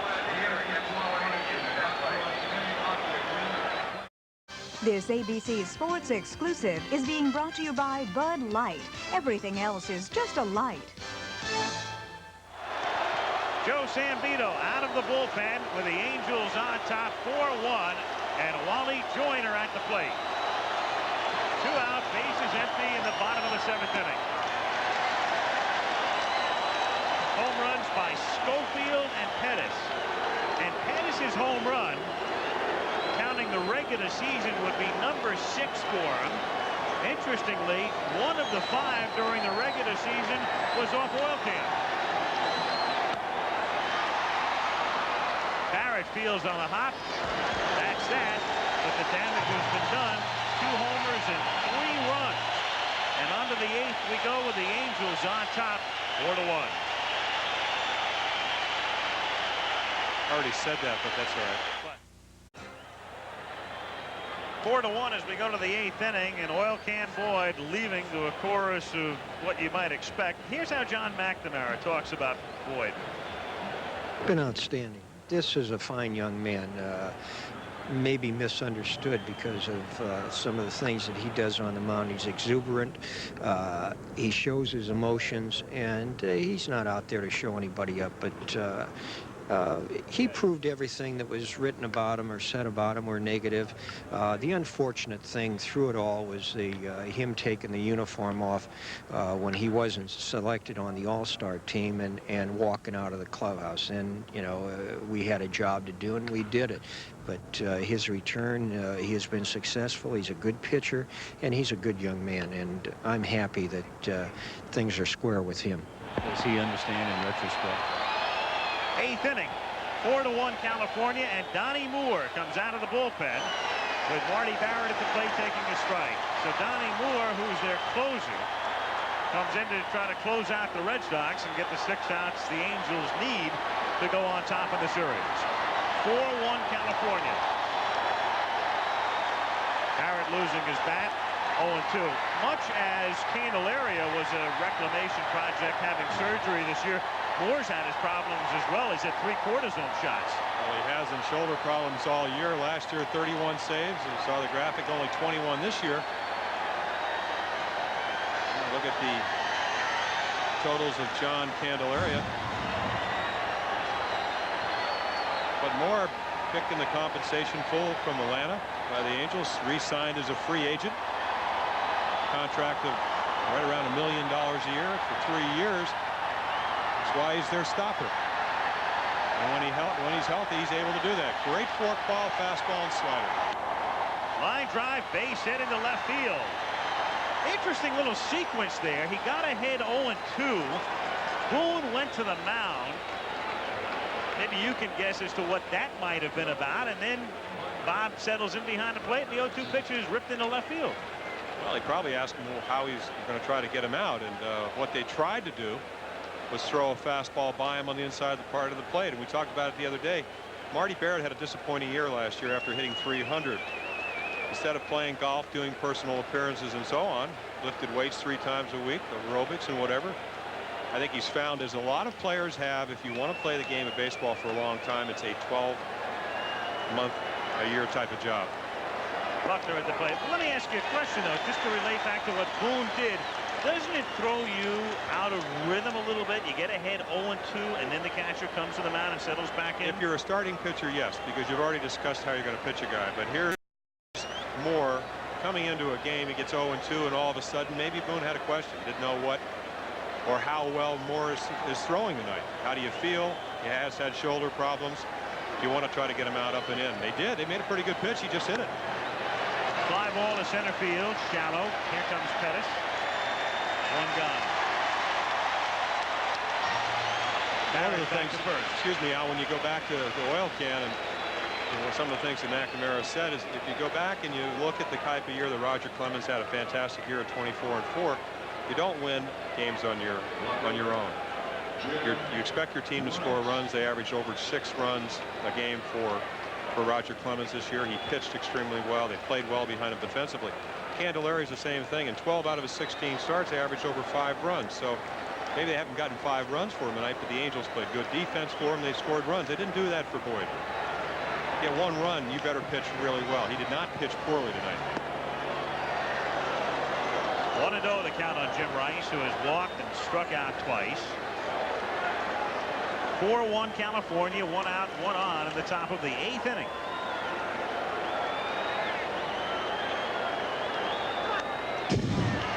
One and one. One of the things that Oil Can Boyd is always going to have to deal with is that he's a very slight type of build. And as you said, the non-contagious hepatitis down to 133 pounds. He is going to get tired late in the season. Even at 150 pounds, there's not a whole lot of them.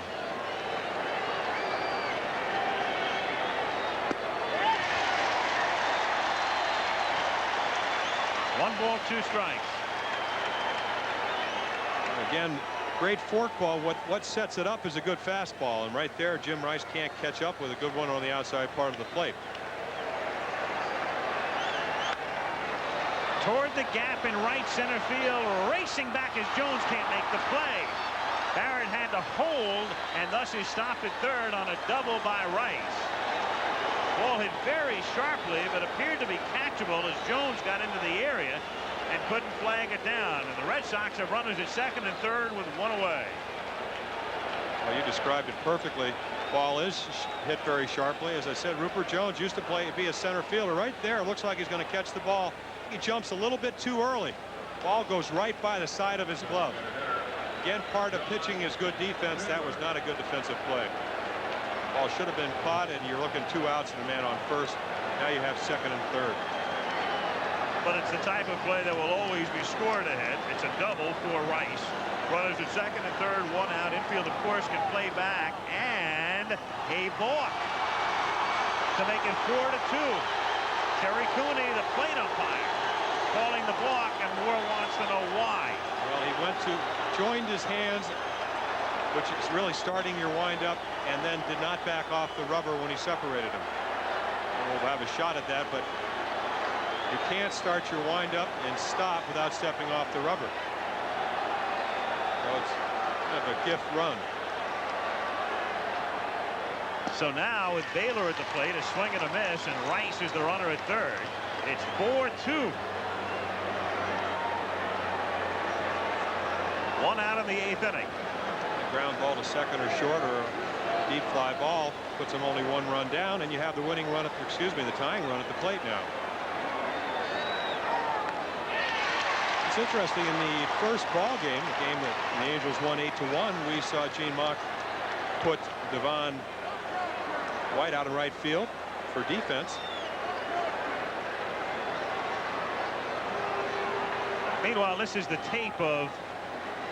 See him start with his right hand. Once you make a movement to put your hands together and you stop without stepping off, it's a balk. That's very simple. I think a lot of times a lot of umpires will not see that because they may not be looking. In this case, they did. Call an obvious balk a balk. 1-2.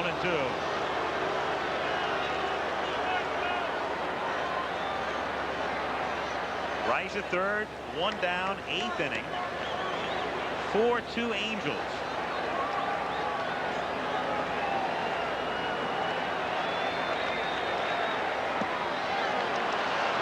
Two and two. Donnie Moore last season, coming out of the bullpen, won the owner's trophy. That's given to the Angels' most valuable player. He's a man whose career had sort of been nondescript for years. He's been pitching professional ball since '73. Cubs, Cardinals briefly, Braves, up and down in the minors, and then all of a sudden it came together for him last season. 2-2. This year, Jim chronicling the shoulder problems. A little spotty. He's had a lot of rough edges this season. He's the kind of guy in a short series you really need him to come in and do the job because he's the one man they have to count on. It certainly is. And you go back to really 3 years ago, I think surprised everybody down in Atlanta with the 16 saves. Popped up in foul ground. Boone coming back. No play. His Atlanta experience is a good point too, because it is postseason experience for him. He has pitched in the playoffs before for the Braves against the Cardinals in 1982. I also wonder how they could not protect a guy that had 16 saves. It probably has something to do with signing Bruce Sutter.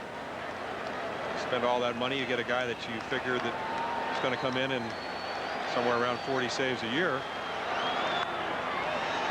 In the air, down the line, toward the railing, and it's Schofield as it starts to come back, making the catch, and holding it third is Rice. Well, there's a lot of traffic in that area. 4 men in the picture, and of course you've got an umpire, a 6th umpire here in the playoffs, and that's why you see Larry Barnett where he is. He's the left field foul line umpire. There, Larry's trying to get the best angle he can. He doesn't know who's going to catch it. Collides with Brian Downing. As the ball starts to drift back. One of those situations where the umpire starts calling who's going to catch it. He's just blocked the left fielder. He says, Schofield, Schofield.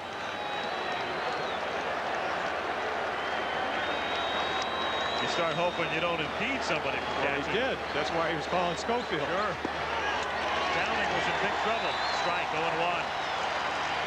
Susan Evans, Dwight's lovely wife.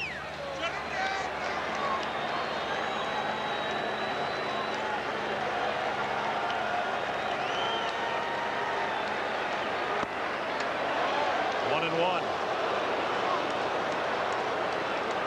Rice at third, 2 down in the 8th, 4-2 California.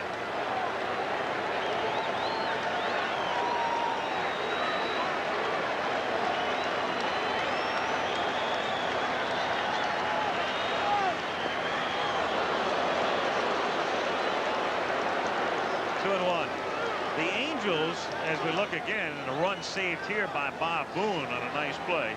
The Angels with a victory tonight are going to be in very good shape. They'll face Clemens coming off 3 days rest tomorrow. They'll still need 2 victories, but they'll have Witt at least one more time. That's Sunday. And if we went to a 7th game, they'd have Candelaria for that. And the way he looked tonight, that's confidence. He said he'd pitch anywhere, even in a matchbox. So see a wounded Bob Boone. Foul ball right off his leg. And this is the fork ball. What's the bottom of the ball just dropped? Throw a 95-mile-per-hour fastball. As you see, Gerald White Evans hit the top of the ball right down on Boone's leg. 2 balls, 2 strikes. 2 out. Rice at third. 8th inning.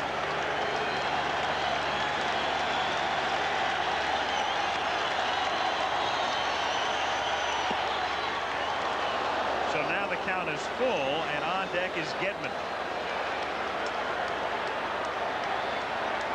As a pitcher, you hate to bring the winning run to the plate, but the man at the plate, 26 home runs, 97 walks. Last year led the league in walks. You got to be pretty careful. And Gedman's coming up. So Evans draws the walk. That's no scoop. He's gotten a few of them in his career. And Gedman is at the plate. 2 singles, fly to center. 3 for 10 in the series.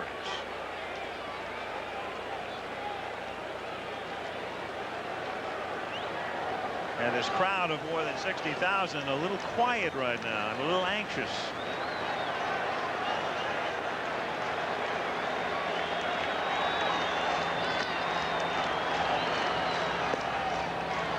One and oh.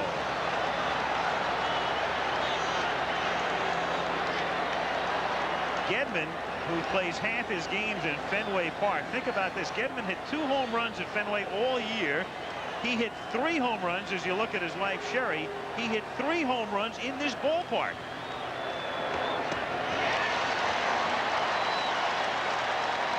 One and one. Rice at third. Evans at first. 2 down.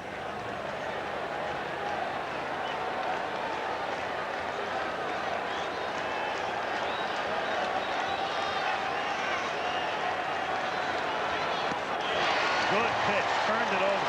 Well, it's that fork ball, and again, Mike Scott used something that's very much like a fork ball. See it again, it just goes down. You don't see the spin. Very much like a split-fingered fastball, which is supposedly the pitch of the 80s. Very effective. Ripped into left field. He has 3 hits, and the score is now 4-3 with Evans at second base. Boy, this is a good ball game. This has had a little bit of everything. Homers, ejections, weird plays, decent fielding, good pitching, and it's tight. There's some good hitting right here. He took what Donnie Moore gave him. Fastball away. Why try to pull it? It's 95 miles per hour. Let's just hit it to left, and he did that. Now, Marcel Latchman goes to the mound. And again, you're in a situation, and the Angels will have to go to the bullpen. You kind of run things in reverse now. Moore is your closer. Rule, we showed you before, up earlier as the long man and just getting in some work. And there he is again now. So Rule, who started the night as the long man, then appeared to be throwing, and I would surmise, just to get in his work since he hadn't pitched in a week. And I believe it's Gary Lucas throwing the left-hander with him in the shadows there. But Rule now has to come back and maybe play another role. Here's Armas tying and go-ahead runs on base. 2 out. Lifted down the line. Jones coming over. Will he have room? Reaching, and no. Back in there. 0-1.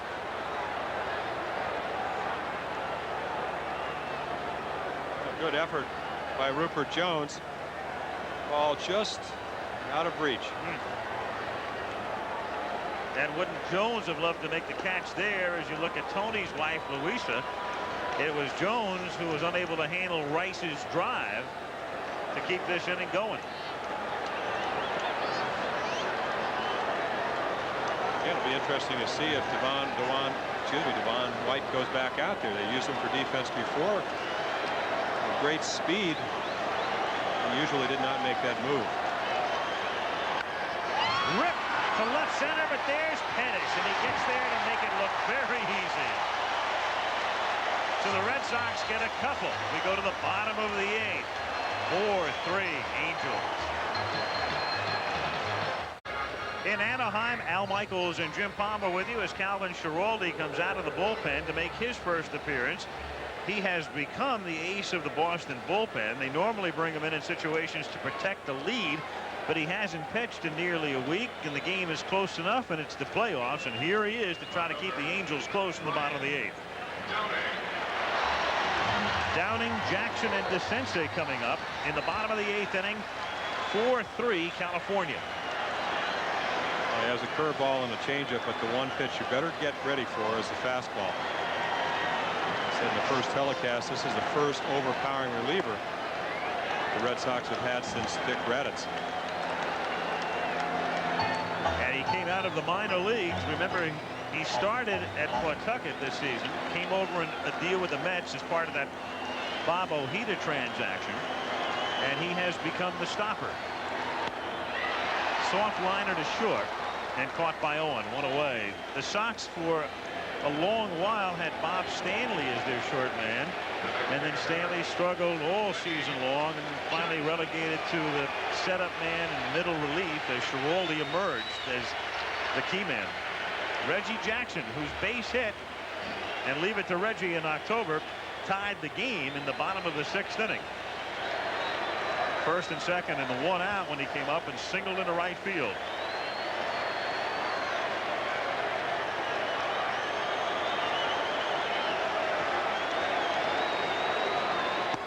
One and oh. When the Red Sox come up in the 9th inning, they are due to send up Owen, Boggs, and Barrett. And you have to think they'll hit for Owen. Reggie attempting to give this crowd of 64,206 a throw. 1-1. Well, he said he can't get to the high fastball anymore, and what he has to do is be disciplined. And of course, this is the classic confrontation. Go back to the 77 World Series, Bob Welch, Reggie Jackson. Is it actually 78? The year after Reggie hit the 3 home runs on 3 consecutive pitches in 77. Well, there's no mystery to Mr. Schiraldi other than trying to hit a fastball that is way above average. Really was a starting pitcher that has come into his own when they basically said, hey, we're going to use you as a short man. You come in and just be a power pitcher. And he's done the job for him. 55 strikeouts in 51 innings. So he's been overpowering. You wonder if they would have brought him up if Steve Crawford hadn't hurt his arm. At least at that point. Crawford going down with a shoulder injury. He's back now as one of the pitchers in the Boston bullpen. Certainly made a difference. Went from a tentative bullpen to somebody that you can count on.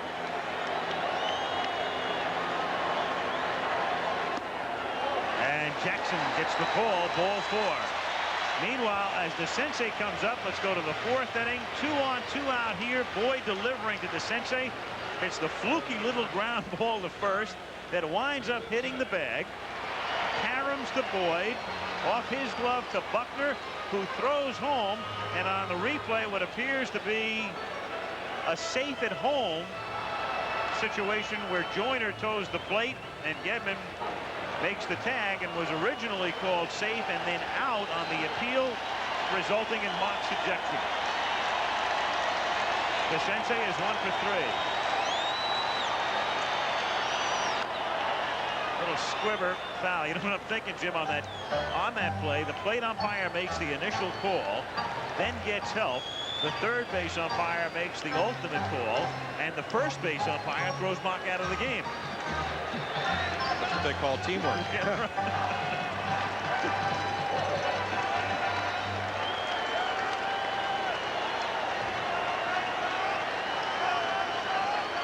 0-1 the count on DeCinces.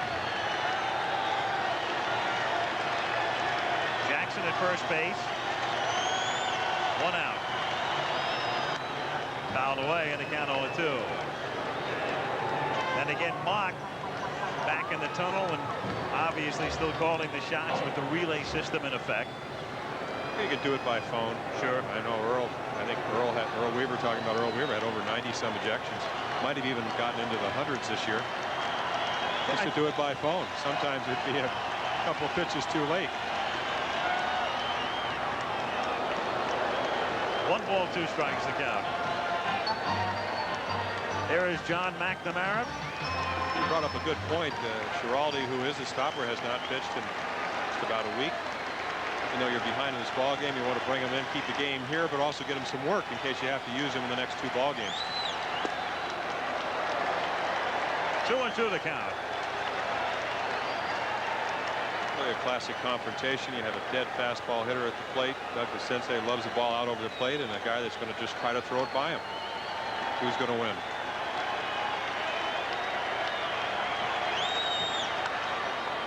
Still a tie at this point. 2-2.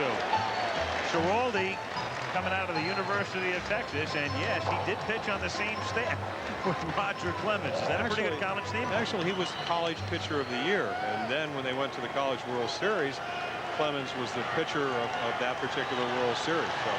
And then they had a young infielder by the name of Spike Owen who played with him in 1982. So the three have been reunited in Beantown as it's fouled away. Still 2-2. If you talk to Spike, he'll still tell you he's a young infielder. He was getting a few gray hairs, though, with some of those throws on Wednesday. There's Al talking about some of the tentative throws that Spike Owen made. It's just like pitching. When you stop making good pitches, you make bad ones. If you're a shortstop and you're making bad throws, you become very tentative. Still 2-2 on DeCinces. And again, as he walks it off in the 9th inning, we'll point out Owen due up first. He's the 9-hitter, then Boggs, then Barrett. Buckner would be 4th. 4-3 California. In a game featuring home runs by Pettis and Schofield, a game-tying single by Jackson, and as you can see, Nightline and the Summit obviously is the thrust there coming your way. We've had the controversial play. We've had a run scoring on a balk, an ejection. Good ball game. 2-2. You had Pettis' play early on, catching the fly ball on the dead run.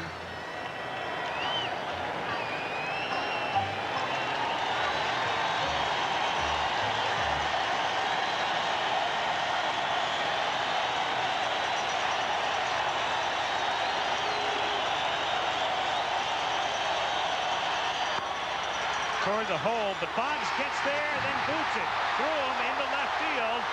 Going to third is Reggie, and look at that dive.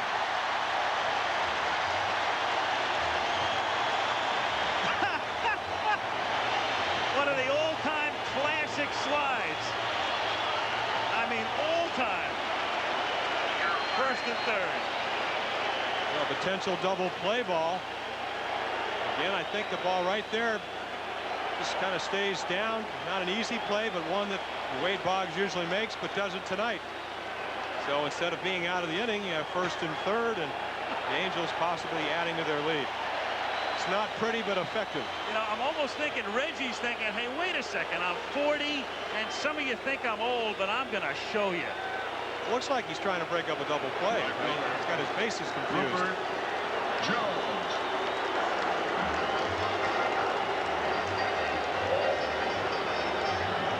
Terrific. I mean, Reggie's given so many of us so many things for our memory bank when we think about his career through the years, and that compelling confrontation with Welsh in the 3 homers, and so many things that he's done, the home run at the All-Star game in Detroit, and then we'll think about that as well.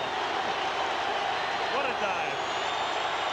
Infielder double play depth as it's looped down the line, foul, back out of play. 0-1.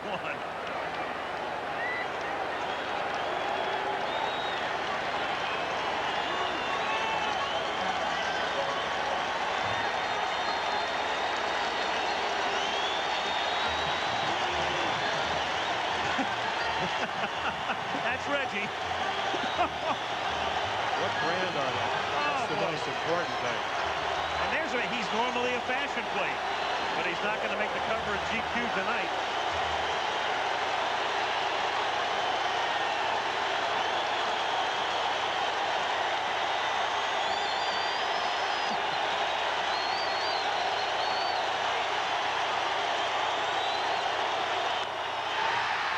Toward right center, here comes Armas diving and makes the catch. Great catch. Here comes Jackson in time to score.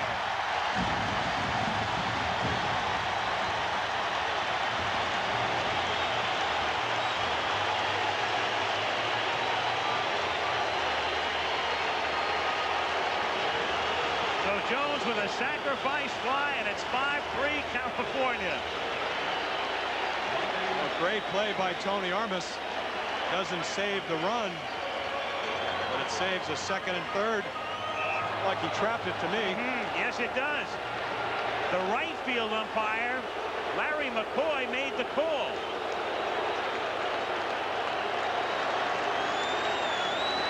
Rich outside, ball one. 1-0.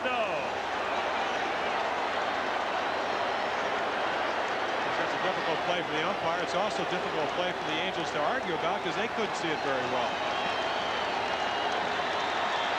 Looked like from up here that he did catch it on the fly. Replay. In there, 1-1. Another look. And as we slow it down, here's Armas. Boy, it's a great play in either case. Yeah, the way the ball ricochets off the grass. He short hops it. But then who's to argue? Who's to argue in the sense that Locke's back in the tunnel?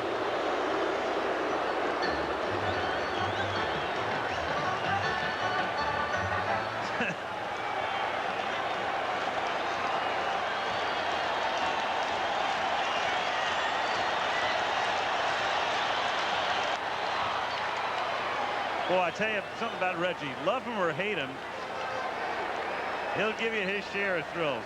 Oh, boy. What a career. Not only numbers and all of the rest of it, but as we talked about before, just even when he strikes out, it's exciting.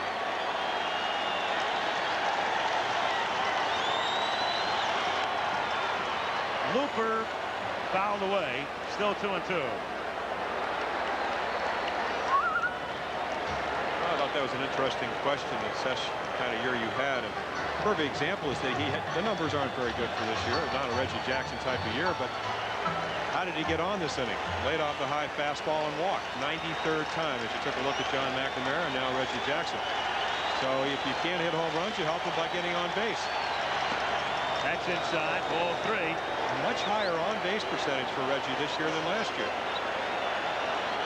That was an interesting shot sequence too. McNamara, keep in mind, has managed Reggie twice during his career. Once all the way back in 1970 when Mac was at Oakland. So was Reggie.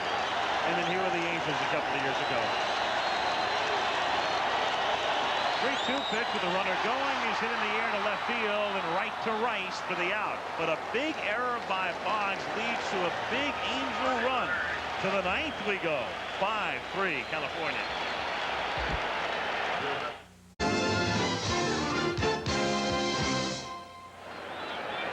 In Anaheim, Al Michaels, Jim Palmer with you. Been a great game three. Series tied at a game apiece. Angels lead 5-3. Ninth inning as you look at tomorrow's lineup. 12 Eastern time, noon tomorrow, Houston, New York. Then we're here at 8 Eastern for game 4. Mike Greenwell to lead things off, batting for Owen here in the ninth inning. Greenwell, earlier this year at Pawtucket in the International League, called up on the 24th of July and did well, as you can see, 314 in 31 games. And the new right fielder for California is Devon White. Easy fly to Pettis. Boggs is the batter. And there is White after Jones had trouble with Rice's drive in the 8th inning.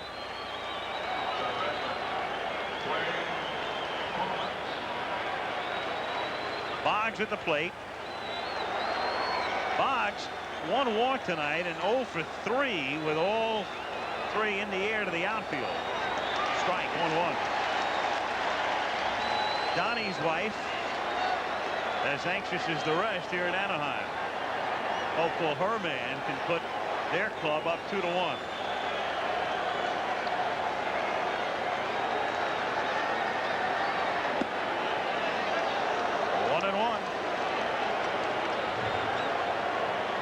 Game's not over. If you're Gene Mock, you have to be fairly happy. You have your closer in there. Hasn't pitched in a while.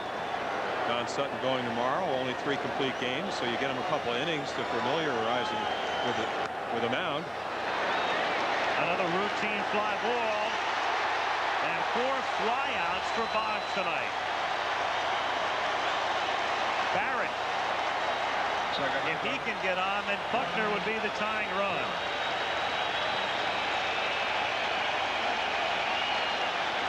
And now as one, they rise in Anaheim.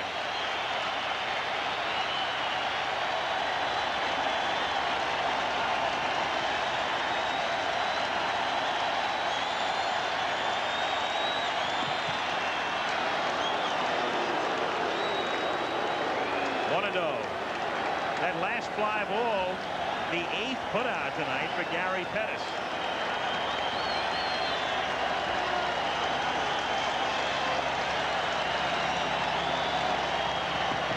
In there.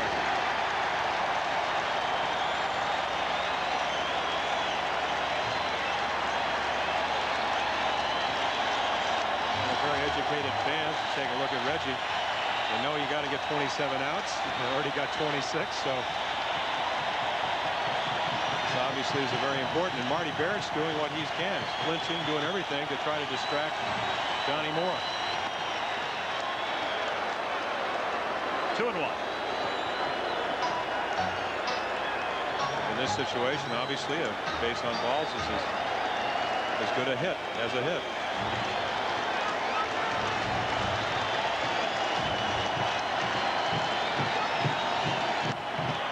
Down the line, and he keeps it going, and that'll bring Buckner to the plate. And all Buckner can do right now is heave a sigh of relief that Candelaria is not in the game anymore.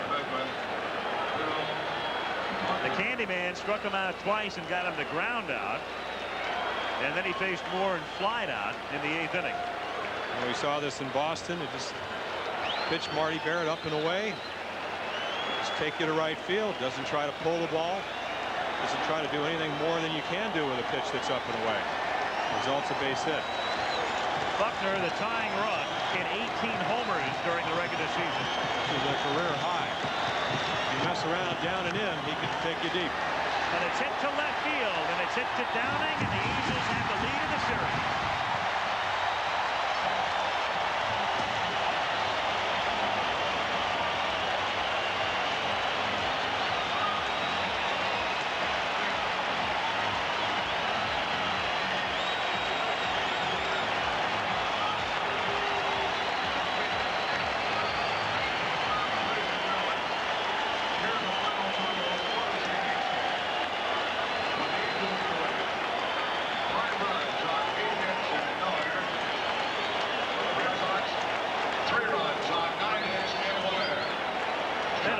Series so far.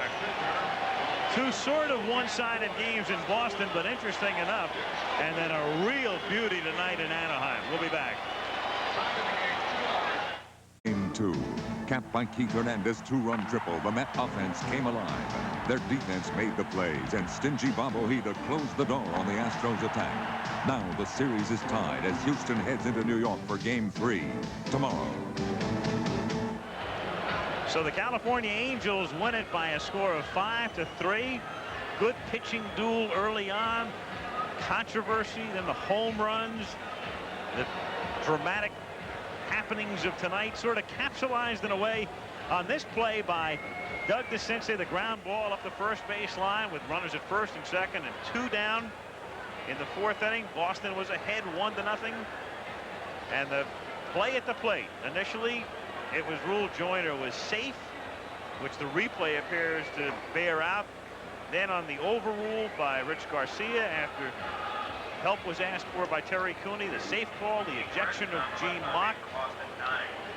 And as the game proceeded, it was Gary Pettis with the score 2-1 And 2 out and Boone on in the bottom of the 7th inning, who ripped this drive over the wall in right field to give the California Angels at that point a 4-1 lead.